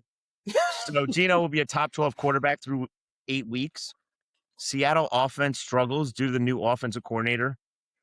That's why at JSN where he is. Jonathan Brooks is not a top 36 running back. I'm just not a believer. But yet you thought mine was a 2, saying he is a top 24. Take your side, next Colin. one, Miles, I'm sorry. This next one's like real light. Over this next one's like bro. a 1. This next one's like a 1. Oh. There's no way in hell this happens. Matthew you Golden that, gets right? cut next offseason. I'm on board with it. You know Miles, that there's sorry, no it was a weak possible one, way. Yeah, there's sorry no that was possible so way. weak, but I had to bring it up. I thought it was he could do nothing this year, absolutely nothing, and he's still on the team next year. Miles, I'm sorry. That is not how this shit works. I'm with you, Colin. I think that this one shouldn't even make this take list. I mean, this is like I'm sorry. I just thought I should bring it up. 3 running backs outside the top 50 currently finished inside the top 24. Do you have any names? Or are you just randomly picking that? Because I'm interested to know who you're talking about. You just like a bunch of random. Because Colin, one of the ways you draft is your last like 6 rounds is nothing but random backups. And, running back. You I think hit one him, of and I hit him, and I hit him. One of them is the backup to Chase, right? Taj Brooks would love it. Taj Brooks, okay. I love Taj Brooks. If Taj Brooks is one of them, I'm going to win a lot of leagues. Just straight up going to say that. Ray Davis. Is he Ray outside Davis the is top another 50? one. Jordan James would be another one. And then my last one, which is kind of some weak sauce too, but I'm going to throw it out there because I didn't see it on either of y'all's, is Christian Watson is a top 15 wide receiver. Because that's a given. That's a 1 at this point. Yeah, a lot of these so you got are like Mike Washington at 51, Johnson for the Chiefs at 52, Katron Allen at 53, Spears is at 55, Claiborne at 57, Lloyd at 58, Aaron Jones at 59, Sean Tucker at 65, Isaiah Pacheco, if something happens to Gibbs, he's at 68. I can see Lloyd, DJ Spears, Giddens. Johnson, and Washington if something happened early to Genty. I hope it doesn't, but James Conner. Taj Brooks is at 85. There you go. Rack them up. I think the hottest ones are probably Jahmyr Gibbs is in a top 10 running back. Yeah. And like I said, it's the running. Yeah, it's no shit. the offensive line. What else is hot in here? Like super hot. Like Golden Geno being Smith, cut is just completely not possible. Because he's still got 2 years left on a fucking contract. He's not being cut. That doesn't make any sense. Jalen Polk got cut. That's not the same thing. Polk did man. absolutely diddly squat, and he was not a first-round pick either. Yeah, you know what he reminds me of is Restrepo. Just saying. Hey, just saying. Gus, I was just scrolling up to see the news from 2025 season. This fits great, you know, like names of people that sounded good to one person in this trio of, and then got cut that year. We got Browns cut Deontay Corley, Zach Moss, Restrepo. You were high on Restrepo. And he's back on the Titans. Akers.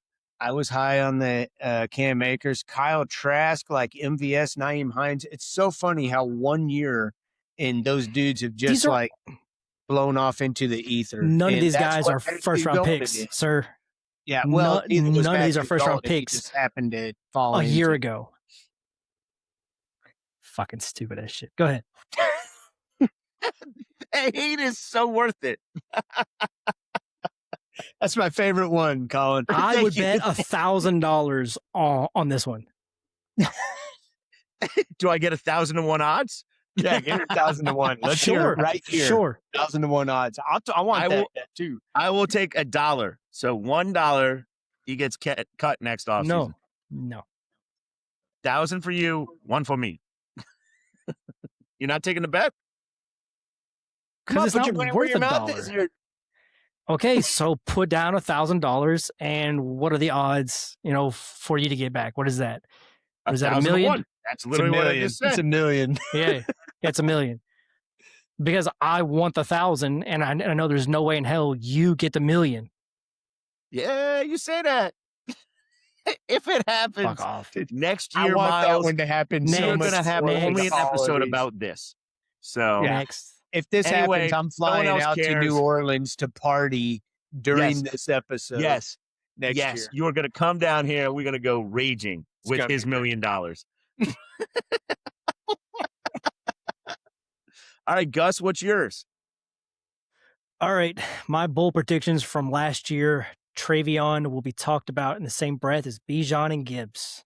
I was close. We are talking about him now with Gibbs and Bijan because I'm talking about it. So There we go. Oof. next year, next offseason. All right, next. Colston Loveland will lead the Bears in targets. So Rome had 90, DJ Moore had 85, and Colston was at 82. So Yep. That was close, though. That was a good one. at the time, that was people were like, "There's no fucking way." Yeah. No, that was a great call. This next one didn't really come to fruition.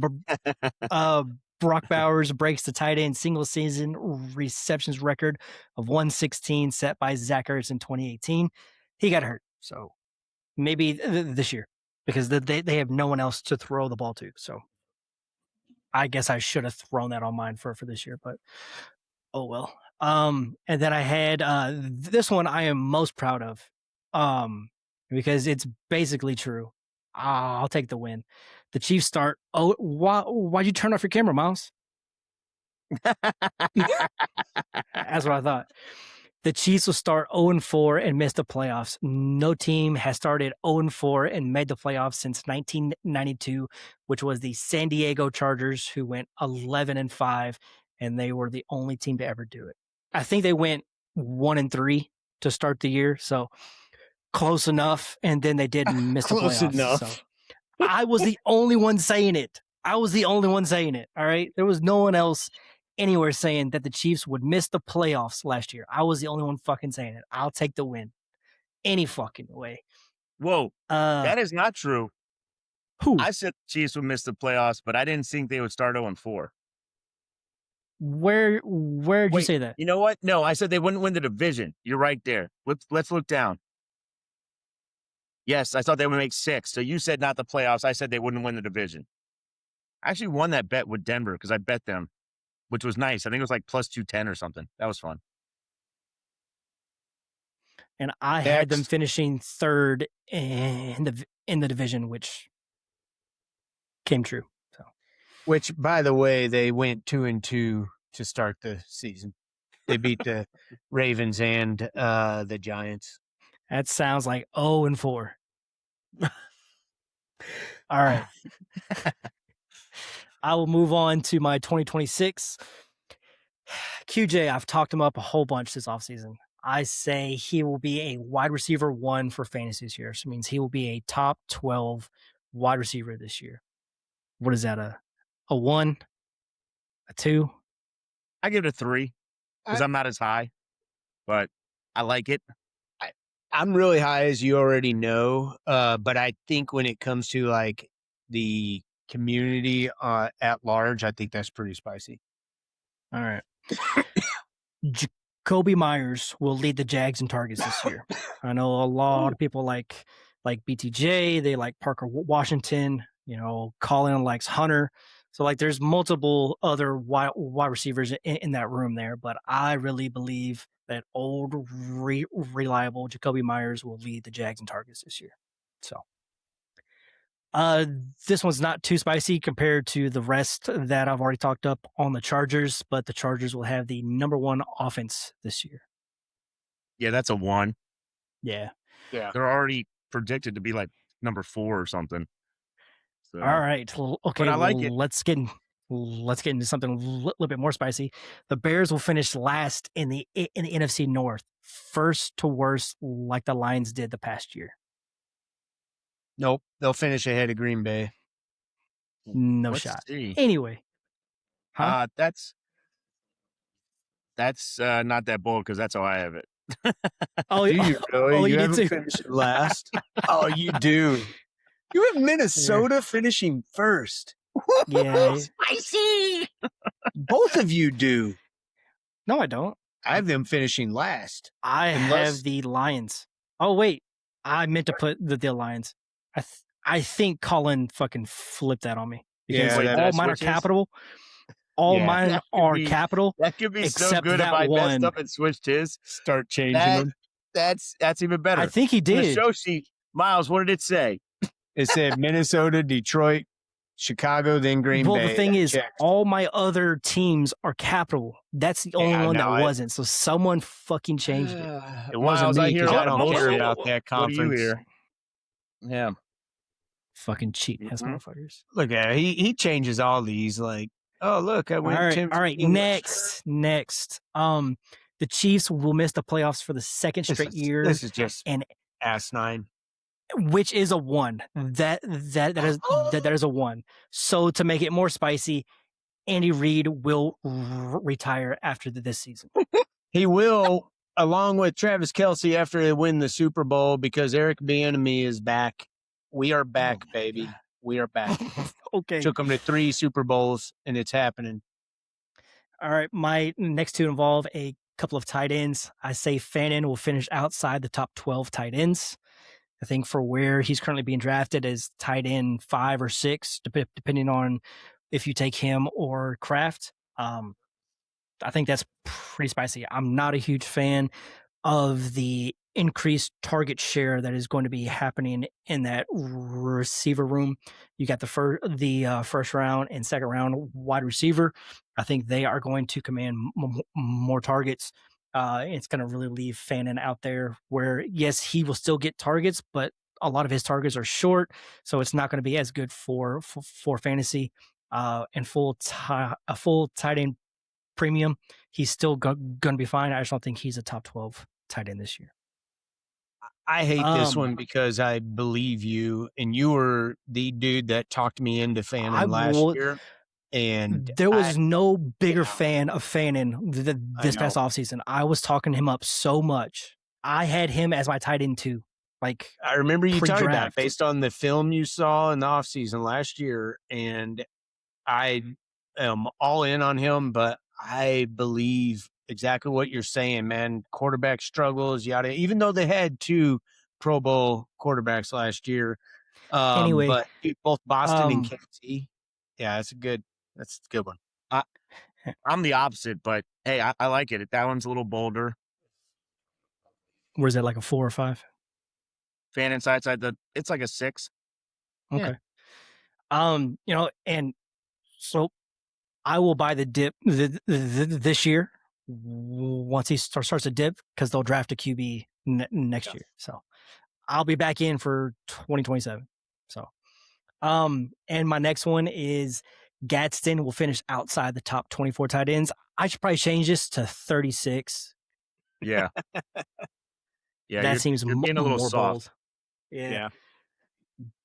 Gadsden will finish outside the top 36 tight ends. I think he's currently going with the 3s. I think he's the 3rd tight end currently in camp and in games. Like, he was playing in the preseason when they were resting all of their starters.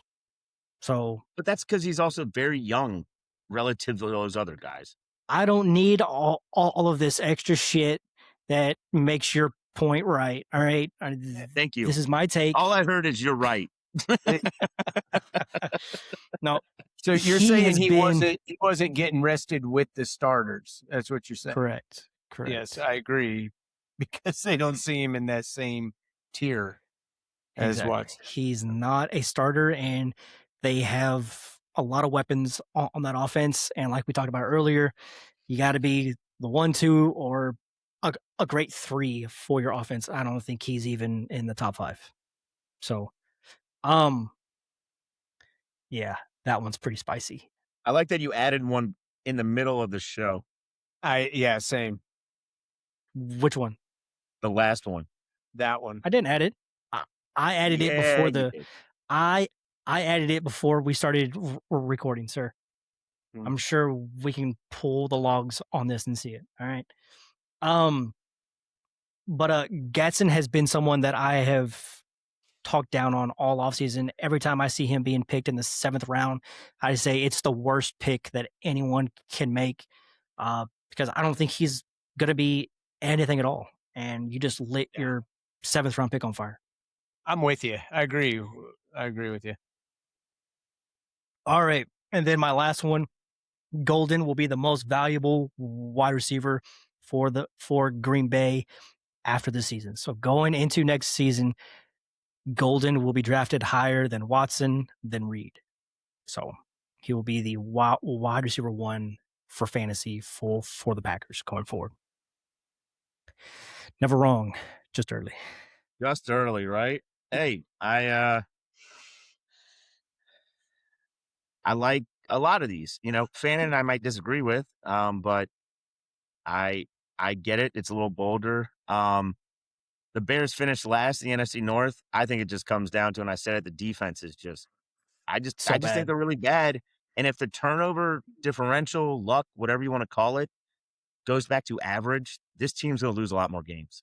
Yep. They'll still win some, but they're gonna lose a lot more. Um, Yep. All right. Jacoby You want Myers to? lead the Jags. No one talks Oh, about him. I kind of like the idea. QJB wide receiver 1. All of a sudden he got hurt again, but I know both of y'all love that one. yeah. So I think when we were doing our values episode, was it 2 episodes ago?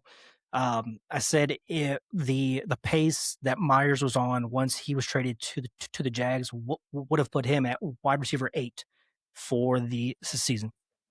So once he went to the Jags, if he had kept that pace for the whole year and he was with the Jags for the whole year, he would have been wide receiver 8. So he's someone that I like, someone that I've been trying to acquire a lot this offseason. A lot of other people have asked me about him, and I've seen some trades happen right after I talked to someone about Myers. So He shouldn't he's be that someone. hard to acquire, right? I mean, you're able to No, get him he's. third, right? I don't think people would give him up for a third. I think it would have to be You like don't a think so? 2-3, a two, two, 2-3 three swap. swap. Yeah, I think that's exactly what you get because the contract, I think he's going to be there at least 2 more years, like yeah. this year Yeah. and next year. So you get a usable guy for that. I know. It's just like he's seen as a wide receiver 3 right now with all the Parker Washington hype is through the roof. And Yep. then BTJ, like, oh, he's back, is just like, okay. Yep. All right. Any of those? Any of the? All right. Any of those The at 10 Chiefs for one you? is stupid, but otherwise, yeah. I don't think I any mean, are as hot as Jameer Gibbs, not top 10, but I yeah, like him. that's fucking stupid. I mean, the That's stupider than Dylan Sampson being a top 24. we will Nice. look back next year, right before the season, and we will go through all these again, and most of them will be wrong. All right, Mhm. most of them will be wrong. Hey, you're not allowed to change yours, Gus. Take a screenshot. I mean, I or mean, come back and listen to this Oh, that's episode. true. So Yeah, very true. any fucking way. All right, division winners. Miles, do you want to go first? yeah, And also, sure. Colin didn't write out the whole prediction for each division. He just picked the playoff seeding, but it's whatever. That was last year. Yeah. Yep. This year, All right. I did. NFC North I had Lions, Packers, Bears, and Vikings, and it went Bears, Packers, Vikings, Lions. So almost the exact opposite. How we doing so far? NFC South, I had the Bucks, Falcons, Panthers, and Saints. I went Panthers, Bucks, Falcons, Saints. So other than the Panthers jumping up, I had that one right. Nobody saw that, and they didn't deserve to make the playoffs. We know that conference is weak. Ooh, you did well in the NFC West. NFC East, Eagles, Washington, Dallas, and Giants. And let's see, Eagles, Cowboys, Commanders. So hey, I nailed the Eagles first, Giants last. And in the West, I had Niners, Cards, Rams, and Seahawks. How we doing? Did It's did almost the someone exact take off a opposite. The take off a Seahawks team were last at again? some point. Did you guys change I'm my? missing the Seahawks Did you? on my Are on you? mine as well. I'll just Right. write him in as fourth. It's fine. Okay. I'm Someone's just been in gonna. here. I don't know the best way to do this, Gus. So I'm just gonna read them like this, unless you want me to do it another way. No, it's fine. Okay, for the AFC, dude, I thought the Ravens, Bengals, Steelers, and Browns. For the AFC North, I still don't believe the Steelers finished first in the AFC North. But Steelers, Ravens, Bengals, Browns. I don't buy that. Anyway, AFC South, Jags, Texans, Titans, and Colts. That was Jags, Texans, Colts, and Titans. So close on that one. I did not see that 8-2 start out of the Colts. AFC East, I had the Bills, Pats, Jets, and Dolphins, and it went Pats, Bills, Dolphins, and Jets. So swapped each of those sides, so not that far off. AFC West, I missed Chiefs, Mhm. Broncos, Raiders, Chargers. Broncos, Chargers, Chiefs, Oof. and Raiders, which means that I wasn't that far off, but I wasn't winning. Honestly, dude, I got almost none of the winning teams correct. I got the Jags and the Eagles, I believe, are the only ones that I actually ended up picking correctly for who Wow. won the conference. I know that's as I'm reading this, that's ridiculous. But You got 2 out of 8 winners. hey, how'd That you just do, shows how pal? bad we are. Yeah, I was gonna say, how'd you do on this one? Because I did not see the Steelers, the Panthers. Um, let's see who else won one that I didn't see. Obviously, the Well, he Seahawks. picked the I got playoff seeding. I got And- 2. I got 2 correct. So did I. I got Denver and I got Philly. Yeah, That was it. He also had the Chiefs that made to make the playoffs, which was completely wrong and nonsense. But I know. I also had the Bengals and the Chargers make the playoffs. What was I thinking? okay, dude. So this year, if Yeah. you ready for this one, okay. So NFC North, I think Detroit's going to be over Chicago, Green Bay, and then Minnesota. I do think that if Kyler Murray does anything, Green Bay is going to finish last there, and I don't think that's too spicy. I get it that Chicago's defense is weak, but their offense is strong enough to run with it. For the South, I'm really excited about New Orleans. I'm excited if Tyson can come back healthy and Olave can stay healthy, which is also a question mark. Like, you guys have two of the best young wide receivers and most oft injured wide receivers, and a quarterback that can just like tie it all together if they have the time together. So I'm interested to see what that, especially with ETN, HM, whatever there. So, anyways, I have New Orleans winning the South with Atlanta, Tampa Bay, and Carolina. The Carolina thing last year was a fluke. For the East, this is the one year in my life that I'm going to put Dallas at the top. Yeah, I know that's a little spicy, but I'm down on Philadelphia. I think Dallas, this is a great year for them offensively, and their defense is a little stronger, even though they lost Parsons last year. And then Giants and Washington last in that one. You have Washington last. I know. which is- I'm bouncing back and forth between the Giants and Washington being last in that division. But honestly, dude, the Giants have a bunch of young tools. If they all stay healthy, and that's where I'm going with, is if they stay healthy, I think the Giants are going to play Washington. TBD. I'm a big fan of Stephon Diggs, by the way. I think that he was a contender for my number one fantasy jump for when he's being drafted versus where he finishes. He's clicking value. very well with JD 4-6. NFC Thank you. West. Thank you. Yeah, I had the Rams and then Seattle. San Francisco and Arizona. I think San Francisco is going to be one of the last teams. It's just that nobody's going to do worse than Arizona or Miami this year. So I think that one's pretty cake.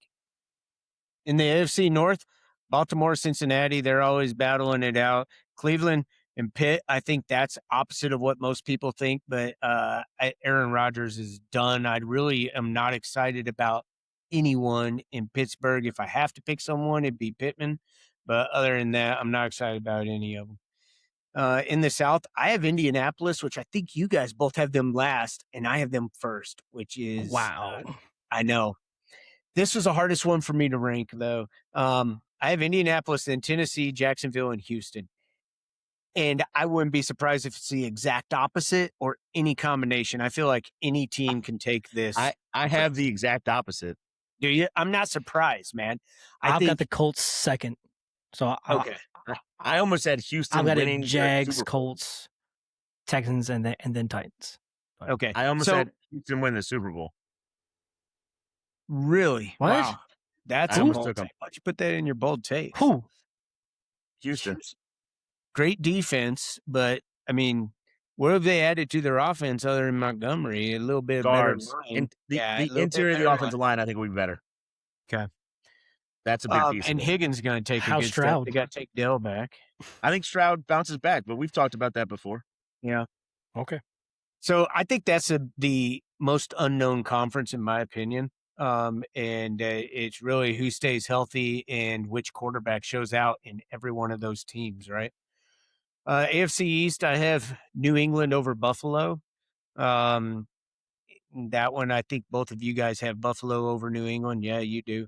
I'm just not impressed with what Josh Allen has to work with. Also, James Cook, I'm a little worried about him this year. He had 385 touches last year, which is borderline getting close to that 400. I think we're going to see some regression out of him. I like DJ Moore, but I don't think he's what Stephon Diggs was for Josh Allen. So I think they're going to take a step back this year and not be a true contender for the Super Bowl. And then Jets in Miami, they are what they are.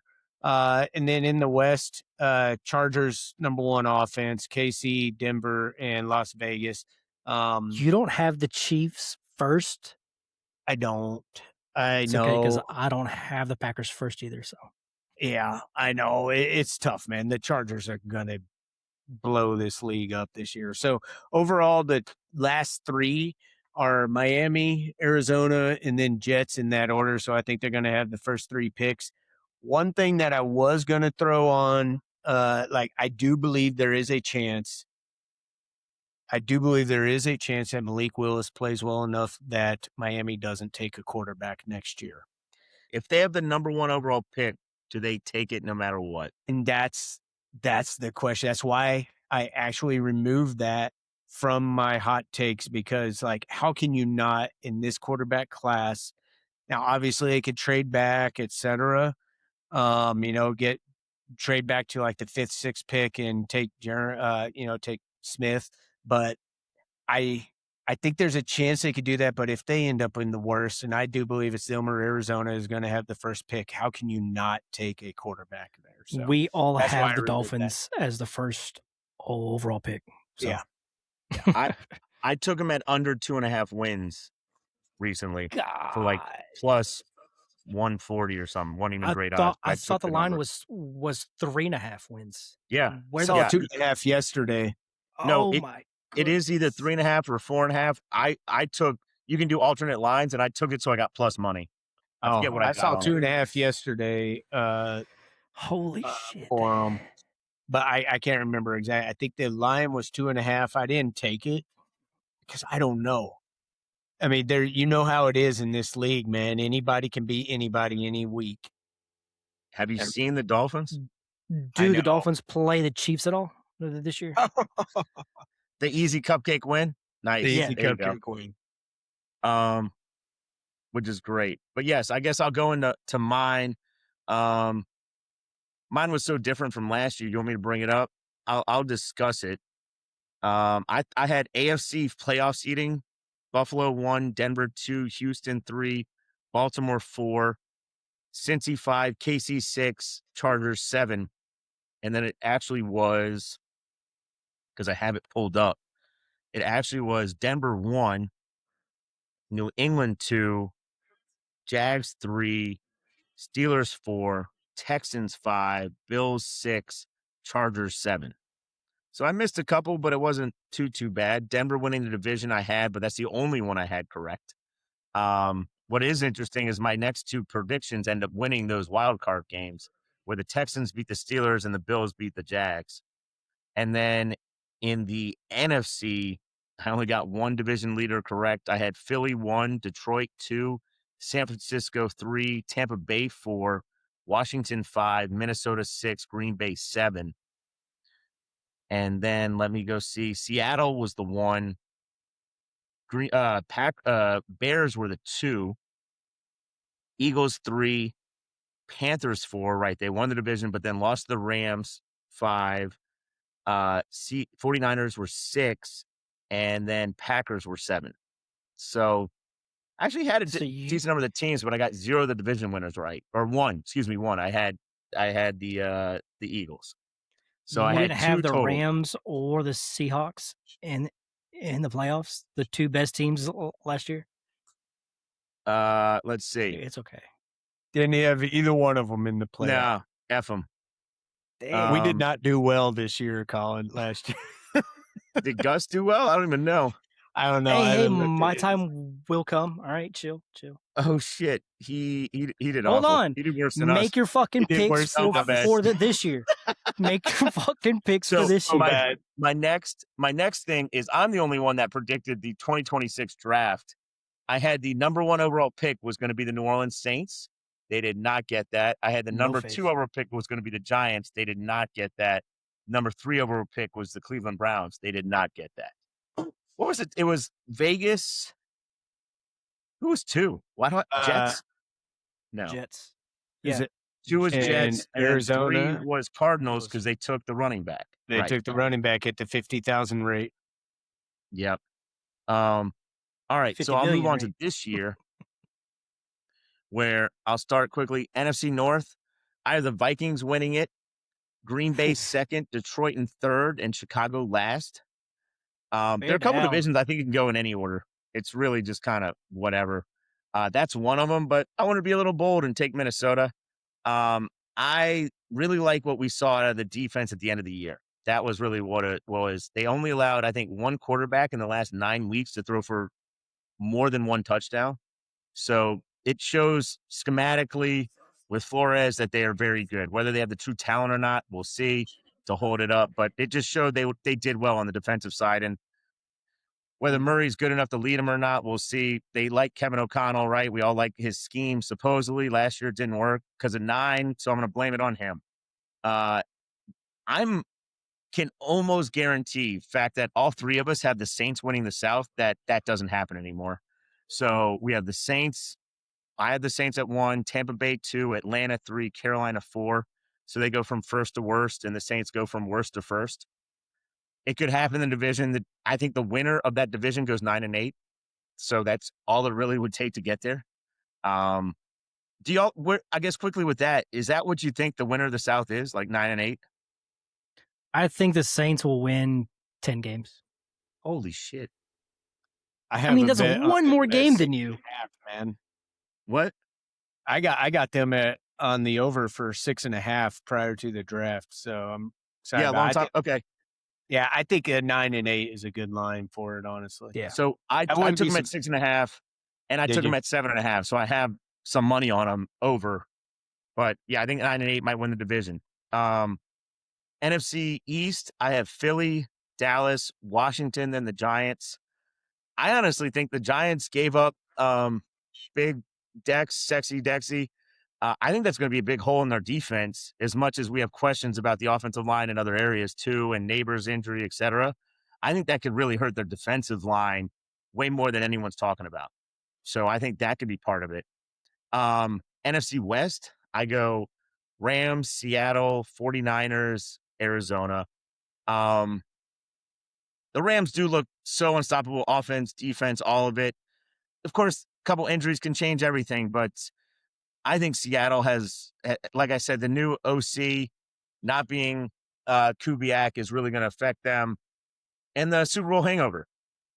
It's tough for young kids to bounce back after playing 4 extra games and winning it all. Going to the AFC North, I have Baltimore, Cincy, Pittsburgh, Cleveland. I don't think any of that's really shocking. Some people might have Cincy winning it, but we'll I see. do. Oh, okay. There's one. AFC South, I have Houston, Jacksonville, Tennessee, and Indy. Um, I believe the Houston defense is top 3 in the league. I think we all would say that probably. I think the offensive line, they're starting to build a little bit, and I think the offense bounces back. Stroud gets a little more confidence with a better offensive line, and the young weapons are a little older. And then from there, Jacksonville doing their thing, and then Tennessee and Indy. My biggest worry about Indy is I just think with all the injuries, with people leaving, with the hotness last year, I think it could all collapse this year. It AFC very East, easily could, yeah. AFC East, Buffalo, New England, the Jets, then Miami. Is this the division with the clearest top 2 and just shitters? Right? Like, I don't know how else to describe it. It's like I want some to of these change divisions mine to are. put the Jets at 2. Fuck it. I'm kidding. You I'm put the kidding. Jets at 2? No, I'm kidding. I'm kidding. I mean, that'd be hot sauce. And I have Geno as a top 12 quarterback, and I couldn't even do it. Then the AFC West, I have Denver, Chargers, KC, and Las Vegas. all right. And then I'm gonna go down to my picks. I have Miami with the number 1 overall pick next year in the draft. I have Las Vegas with the number 2 That pick one next is year. crazy. And then I have Indy with the 3rd pick next year. Oh, my And goodness. so what I noticed, so I went back and looked, and everything I thought last year I was wrong. So I'm like, screw it. I'm going a little off ball. But with Miami, I thought sucked. Las Vegas, I think their defense could be bottom 5. I really do. If It could be they get awful. 2 and they can get Jeremiah Smith, that would Yeah. be. Well, Could you and imagine? I think there's a Oh good my chance, let's say in goodness. where's the trade deadline? Week 8, 9, right then? They might trade Max Crosby and start trading some of their older talent. Mayer, you know what I'm saying? Getting something for him without having to sign him. And so all of a sudden they're going to lose a lot of talent. And then I have Indy because I think it could all implode. Even getting Keenan Allen, some injuries. They lost Braden Smith on the offensive line. Some of the defenders getting older. I don't know if Sauce is what he was or not. It anyway, I think it could all implode on them. And with that, let's say they have the number 3 pick. Cool. Those 2 are spicy. The fucking Raiders and the Colts. Yep. Those are not chalk whatsoever. But, Nope. all right. I'll go Hey, to my predictions. Real quick, ahead. Gus, I can't remember where it was, but today I saw a mock 2027 NFL draft that had Las Vegas as 4 or 5 and taken Smith. And Really? that's all I could think. I was like, Bowers, Genty, Mendoza, and Smith. Like, those are 4. Then why aren't like, you taking Mendoza in your rookie draft? Well, because I'm not really, I don't know. I might.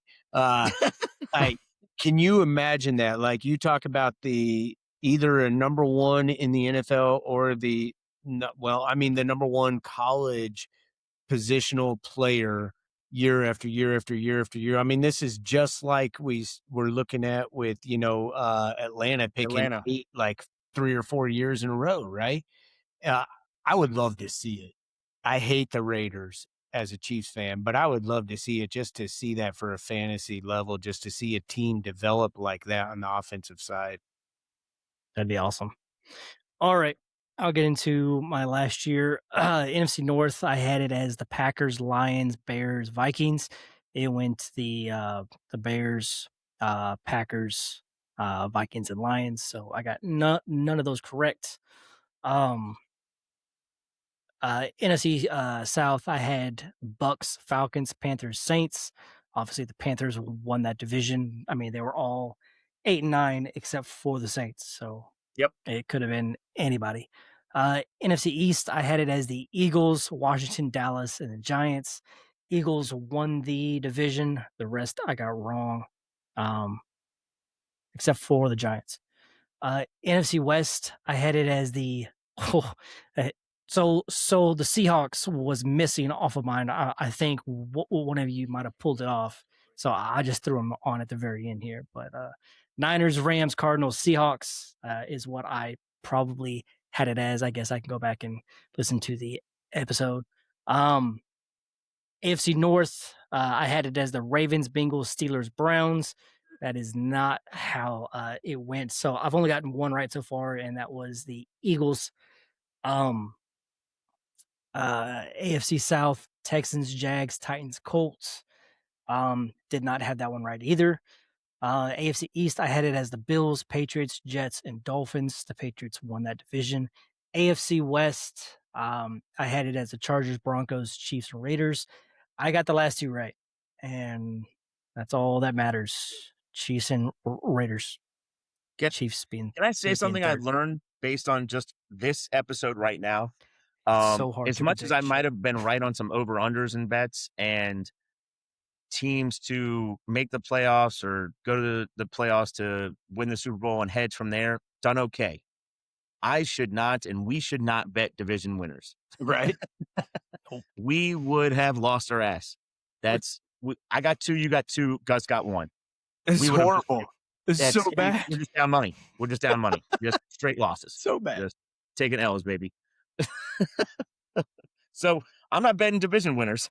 Just, I will say, who would be a lock this year? The Rams. The Rams would probably be the best lock. A couple other teams could have won, and so both the champions of the division, first and second, were like plus 120, and then everyone else was like plus 400, plus 400. I forget what division it was, which sucks. It might have been like Dallas and Philly 2 years ago.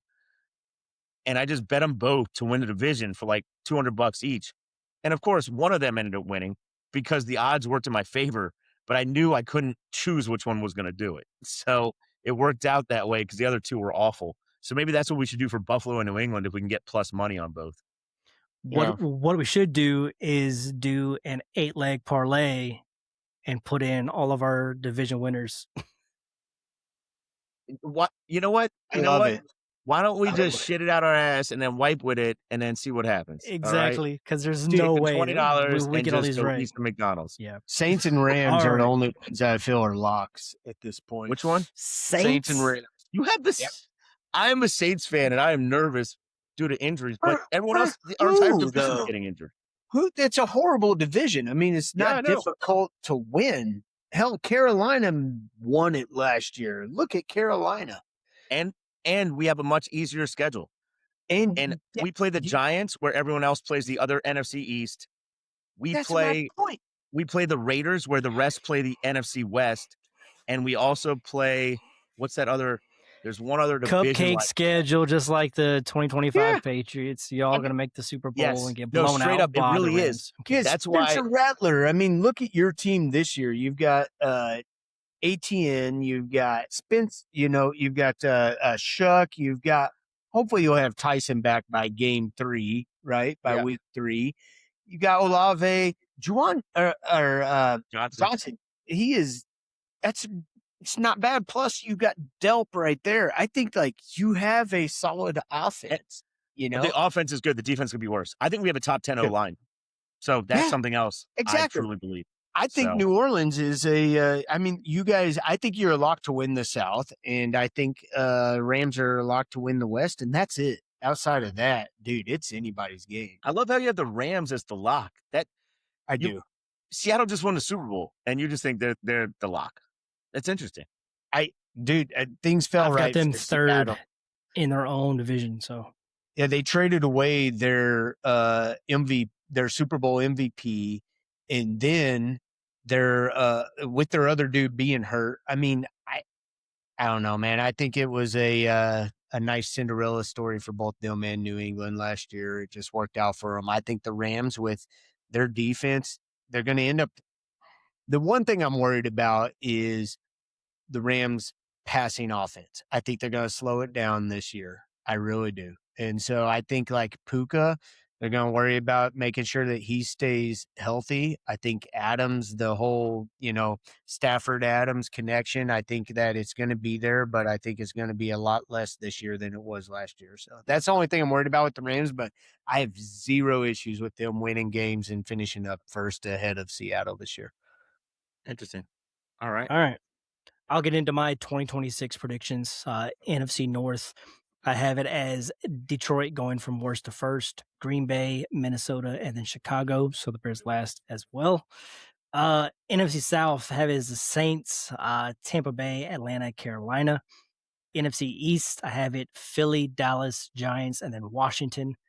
NFC West has the Rams, the Niners, Seahawks, and then Arizona. So Seahawks. So you even have behind the San Niners Francisco. ahead of Seattle. Wow. Yeah, that one. Yeah. That's pretty spicy. Yeah. I mean, what did they finish this past year? Let me see. They had the same record as the Rams. They were 12-5. And they won the division because of the I guess tiebreaker, and had the one No, seed, so got the bye. Seahawks had the one seed, Yep. or not the one seed, but the No, they had the one seed. Yeah, but as far as this division, they were 14-3, and then the Rams and Niners were both 12-5. But you got broke Kittle. You're gonna have broke CMC.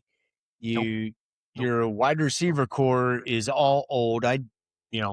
Dude, what about the strip club? Struggling. What about the strip club? Make it rain, baby. I At love the that. strip club. I love that. However, I don't know, man. I think San Francisco is falling off this year. It's going to be interesting. Well, I'm looking forward to watching it. Honestly, I think that Deebo Samuel is a great pickup this year because he knows the offense. He can play both in the backfield when CMC falls. He can, great wide receiver, big body. I think that he is a very good pickup this year. All right. Going into the AFC, I have the Bengals winning the AFC North, followed by Baltimore, Pittsburgh, and then Cleveland. AFC South, I have it Jacksonville, Colts, then Houston, and then Tennessee. AFC East, Buffalo, the Patriots, Jets, and then Miami. And then the AFC West, let me see, is it the same as last year? Nope, it's not the same as last year. I mean, it's my same picks from last year. Chargers, Denver, Chiefs, and then Raiders. So obviously Chiefs missing the playoffs. And then for my top 3 picks, it's going to be Miami, Arizona, and then Tennessee.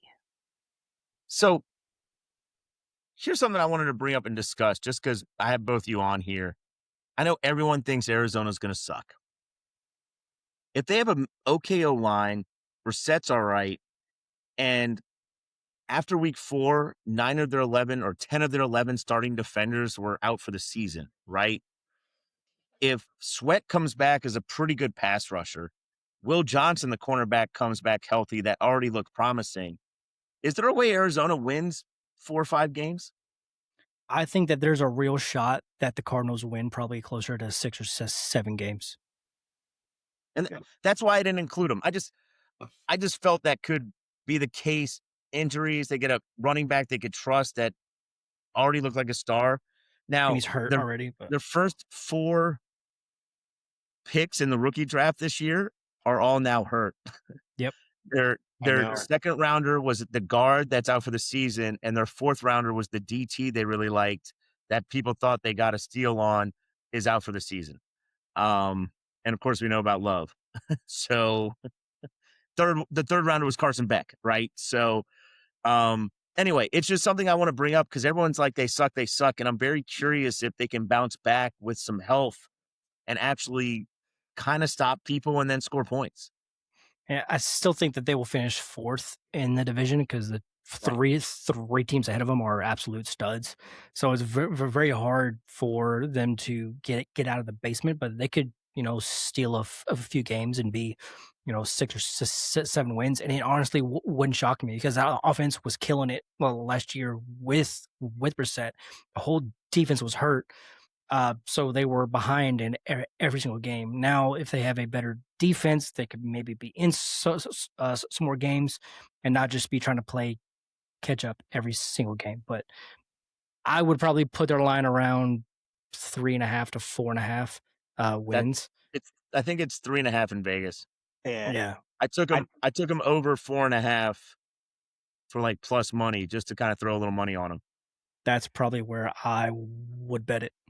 Yeah, I think 4.5 is a good line for them, and tough to bet either way on it because you can see it happening, and they have all the tools in place in the offense except for the quarterback. Which my question is, are they going to give Carson Beck a shot? And at what point? Like, why did they pay Brissett? I don't understand that. Like, I, if they know they're going into this season picking a quarterback next year, why did they even bother paying Brissett? so I think it was good that they did. Partly they're nowhere near the cap and they're doing fine, right? They're not really That's overpaying true. anyone, so they have that. Two, I think they thought, and I agree with them, he's their best option to be able to see how good the skill positions are. In other words, if Marv is Marv, I can't have a rookie starting and then I don't know, and then all of a sudden I got to pay him. This That's year a I'll be good able to point. see, Yeah. and then Michael Okay. Wilson, the same idea. I need to see how good they are and if I should pay them or not. So to Yeah. me, going to That's fair. get him, I think, is what made sense. I haven't That's thought about why it I like get that. it. That's a great And if point. you look, he only got like a 4.5, $5 million addition. So it really wasn't much. So I think they're like, you're consistent, come here, be our quarterback. And then week 14 bye, which means if they want to start Carson Beck 15, 16, 17, 18, they can. Yeah, and that would be the next question then is, will they? Why would they start Carson Beck? If they're going to start him that late, what are you going to get out of somebody for 3 weeks just to find out that, oh, he's a cheap backup for us for the next few Yeah. years? Yeah, In other words, can I keep on as the length of his contract as a backup? exactly. Yeah. That's all you get to see. Okay. Damn. I've got a question for you guys. It's more of a dynasty, how to run your league type question. Okay. Y'all know in the off season, I don't say dick about how you construct your roster, whether you're over, you're under. Like if you have 20 holes on your roster or you're over by 20, I don't say anything because you can't make moves if you're over, and you could be purging, for the offseason as well. I don't say anything at all, but once the season starts, you have to have a valid roster and a valid lineup. Someone today in Dad's 30 pointed out that a team has 20 players over the roster limit. It's a best ball league. And he So was upset that they had an invalid roster. And I brought up the point with it's the offseason. They have until week 1 to drop 20 players. And do y'all agree with that, or do y'all think that you should always have a valid roster, no one over? Because go ahead. 100% agree. If you had a valid roster all the way through last year and now you have rookie picks, you're automatically over, right? Uh, Just numbers. You are And not. Yeah. you, You are you not you over are the guaranteed varsity. to be over if you had your typical 3 or 4 rookie picks. Some had 3 rounds, 4 rounds, right? And there's a good chance you had guys on IR that need to come off. So there's a very good chance after last year in a rookie draft, if you have done nothing and didn't do anything until after your rookie draft, you have an invalid roster. I am 100% fine with it because by the week 1, before the first game, you have to be valid or you have an invalid lineup, invalid roster, and you as a commission might need to step in and make some changes. As a commission, unless you say otherwise prior, and that would have to be at the setup of the league or as voted on by the league.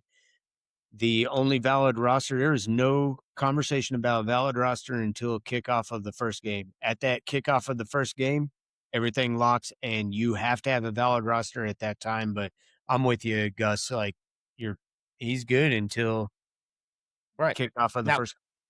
if the question is, what do I do if week 1 shows up and he hasn't a valid roster? That can be a discussion. Do you as commish take over control of his team and make his roster valid? Like that No, gets a little I'm not trickier. going to drop players for him, but like it's going to be a daily thing. You need to drop players, or or we're going to escalate to where you have to be kicked out of the league because you won't follow the actual rule that there is, that you have to have a valid lineup. Now, I don't specify during the season or the off season, but it's been a kind of an unwritten rule for the past 5-6 years in these leagues that I have never addressed roster concerns in the off season, because there are none really with the NFL in the offseason. Like their rosters balloon up to 75, 90, like 90. Yeah. and then they have to cut down before the season starts. And I see it the same way. So right before the season, like I've probably got a handful of leagues where I don't have anyone that I'm okay with dropping just yet, that I want to see how camp plays out. I want to see people get hurt, and then I can move them into my IR to make room.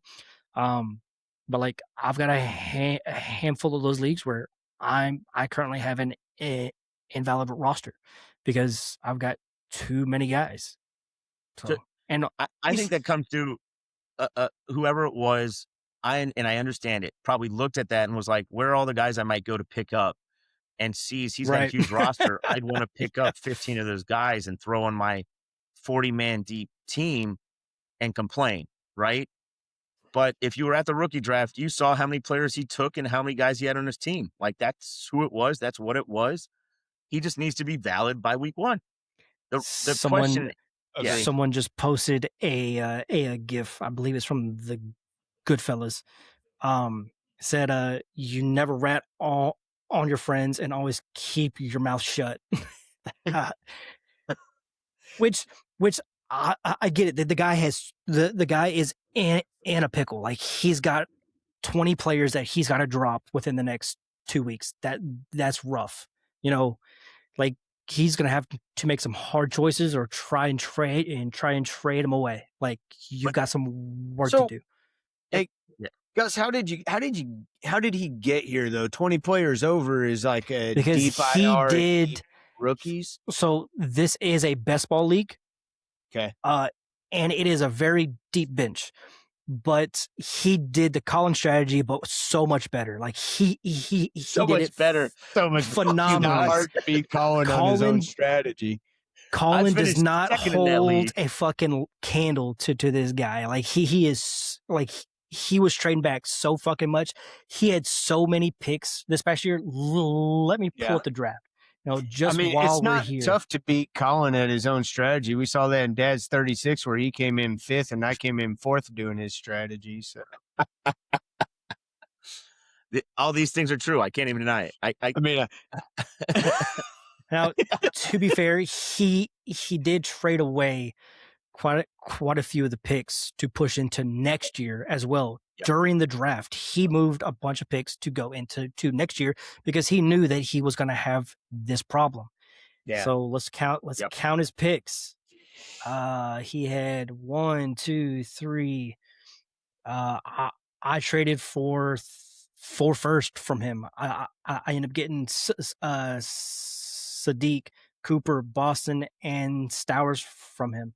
So there was 4 other firsts that he could have had. I think he probably traded away 1 or 2 more first as well. Wow. But he had probably another 10 picks in this draft, and he was trying to trade everything away to push into 2027 because he knew that he had this problem coming. But and he didn't have the 101. No. So he is currently sitting 21 players over. His starting lineup is Bo Nix, Derrick Henry, Chuba, DJ Moore, Coker, Myers, Schultz, Strange, Price, Freiermuth, Jennings, and Willis. He's got Jones, Ward, and Brissett. He's got KC, Pierce. He's got Naylor, and then it starts to fall off. But like, there's no one really on his roster. I mean, I guess you can probably drop Fant, but this is best ball. Like, he's probably going to catch a touchdown. He's got Jalen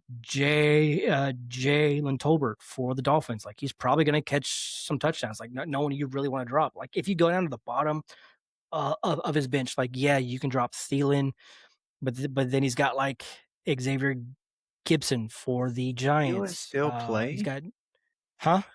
Is Thielen still playing? No, he's No, NA. He no. retired. Okay. I was gonna say we should probably drop Thielen. Let's be He's honest, got Gus. He Jordan probably has Tyson, out of 40-man benches, he's got 10 guys that are probably easy, droppable. but he's going to have Yeah. 10 that are quite hard. Yeah. Yeah. Yeah, like, He could be completely wrong on in a best ball Yep. league. Yeah. That's exactly. tough. But yeah, the Yeah, answer I don't is he see doesn't have to worry 20 about till kickoff. I don't see 20 easy cuts. I see maybe 10. So he's got another 10 or 11 that are going to be tough calls. So since we're discussing it, I know this episode's long. What happens if he doesn't do it? I will talk to him, and if he doesn't do it, then he will be kicked out of the league. Okay. No, I mean, that's the only question because up until then, this is your team. You have rookie picks. You handle it. You may want to try and make trades, but this is your team. Manage it how you want. There's no issues being over. Day one, you make your cuts. As soon as the games start, you need to be down to a valid roster. Yeah, I hate to say it, but Gus had to call me out on an invalid roster last year. yeah. Yeah. Fucking piece of shit. Yep. But Yes, I was. The only time I've had invalid rosters is sometimes a guy gets pulled off the IR late. yeah. But no, but like Miles had like 5 or 6 like slots yeah. open. Fucking scumbag. Yeah, I was gone and just didn't catch that league. It didn't update it, and it was completely my bad. But yeah, he contacted me. He's like, "Hey, fix this, or you're out." And it's completely legit. every couple weeks, I will go through every roster in every league just to like I will go look and see who's got like the least max points for like the bottom 5 and go look at their team because those are the guys obviously scoring the least amount of points. See if they have a bunch of holes on their bench. But I will go through all the teams just to make sure people are not starting players that are out or on a IR or something like that. Like if I see it's been going on for like a week or two, then I'll say something to them. But it's a lot of leagues to go through. I would like to point out that week, Gus did tell me, he did point out that I had Gadsden on my taxi and I should probably start him, which I thought was an interesting call, especially since we're max points 4. But I thought it was cute. But he was right. I left a couple of spots even empty. If I'm tanking, I always start my best lineup just because I know I can maybe steal a few wins from other teams. Yep. Like and my max points are gonna be my max points no matter who I start.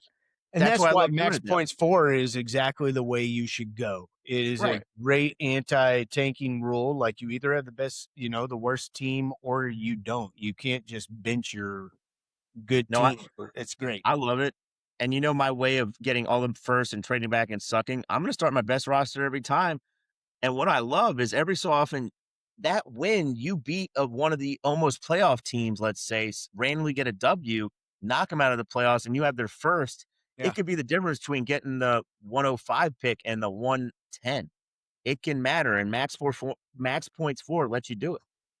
So the way that I name my teams that I'm playing for the future is I just name my team the bye week or something like that. So when someone loses to that team, I'm like, how the fuck are you gonna lose on your bye week, man? Like, but yeah. All right, let's get out of here. Miles, dad advice. Okay, so I have older kids than you guys do. But I'm starting to realize. I mean, you're old as dirt, so. Yeah. Well. Okay. I'm past the point of being able to make a good joke. I'm too old for it. Anyways, the point is, so I've got like 12-year-olds and stuff. And what's going on in my household is to you guys, I know you're so centric to your kids, right? You're their world. Everything from wake up to shut down is dad and mom and all that stuff. Even if they have friends, they come home and it's back to dad and mom. I'm starting to realize, like, eventually as they get older, you stop being as centric to your kids. So just a fair warning in the future. there's times where it's like, hey, whatever dad wants to do, but eventually your kids are going to mold. They're going to start to get their friends outside the family. They get to school and stuff, and they start to come up with their own interests. They may not be your same interests, so trying to find things you can be centric for them. So example, I love golfing. I've got one boy. I've got twin boys that are 12.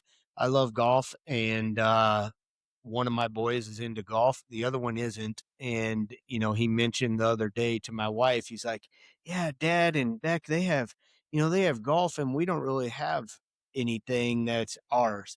And so trying to, without explicitly like, what do you want to do? But trying to find something that, hey, what are your interests? And I know what his interests are, but trying to make them more centric to me over these next few years, man. I'm just 6 years from these kids being out of this house, and that scares me. And so trying to find, like, even if it's something I have zero interest in, just spending that time with the kids while you have them is extremely crucial, because it's going fast, and just going faster as these kids are getting older, and being less of the center of their world. So what I would recommend is, there's a transition period where it's no longer they're interested in spending time with you and your stuff, but you need to find what you can do with them and their interest, and really making it part of your world rather than you being part of their world.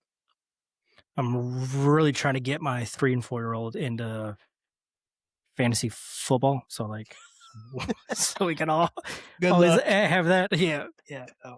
Well, it'll No, be a like lot easier. they'll Just have walk them become in. Chicago Bears fans.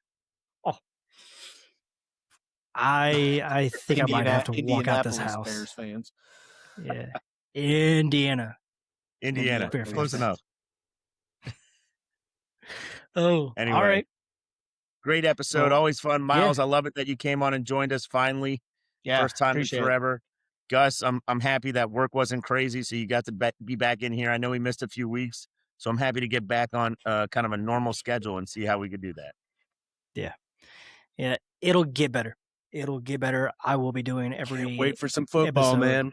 Yeah, yeah. I will be doing Game time. every episode on Tuesdays, like we did this past year. Probably Great. won't go through every single matchup. We'll probably pick 3 or 4, so it's not a 3.5 hour episode Yeah. every week. But like maybe pick a couple of matchups that we like. Now, Colin, I do want to ask you: are the Cowboys and Bengals still banned as far as your starts of the week? I I would think say we both have to of put them. them to start. We need to go 3 games before we ban anybody. Oh, cool. Okay. You So like gotta the add the Bears Dolphins, to the that list, Jets. The Jets could be okay. Who knows? I would say you can choose Bears. anybody the first 3 weeks, Okay. and then after that, we'll say these 2 teams are just awful. Now, you already named the 5 teams. I would say Chicago, Dallas, Cincinnati might be better because they got Sexy Dexy. The Jets, did I say Miami? The Raiders? Yeah. Like, there's like 6 or 7 teams right now that I'm just like, "Oh, whew, attack." And Chiefs. the Bears are one of them. Hey, No, I think the hey, Chiefs are better than we think, and you Chiefs know are gonna that. have a But great defense and they're this well year. coached. Commanders, Giants, I they're That's what I'm saying. After 3 Falcons. weeks, we'll maybe. decide. Okay. Sounds good to me. Because we were Yep. picking like the Bengals and the Cowboys pretty much every week. I was like, all right, like, yes, It was a start your QB, players running back, against the wide Bengals and receiver, and tight Cowboys. end. We chose each position. One of us would, or both of us would. It was like, okay, no matter what, we had 3 guys playing against them. Yeah, that was part of the issue. Yeah. All right. Let's get out of here, fellas. Thank y'all again. Sounds good.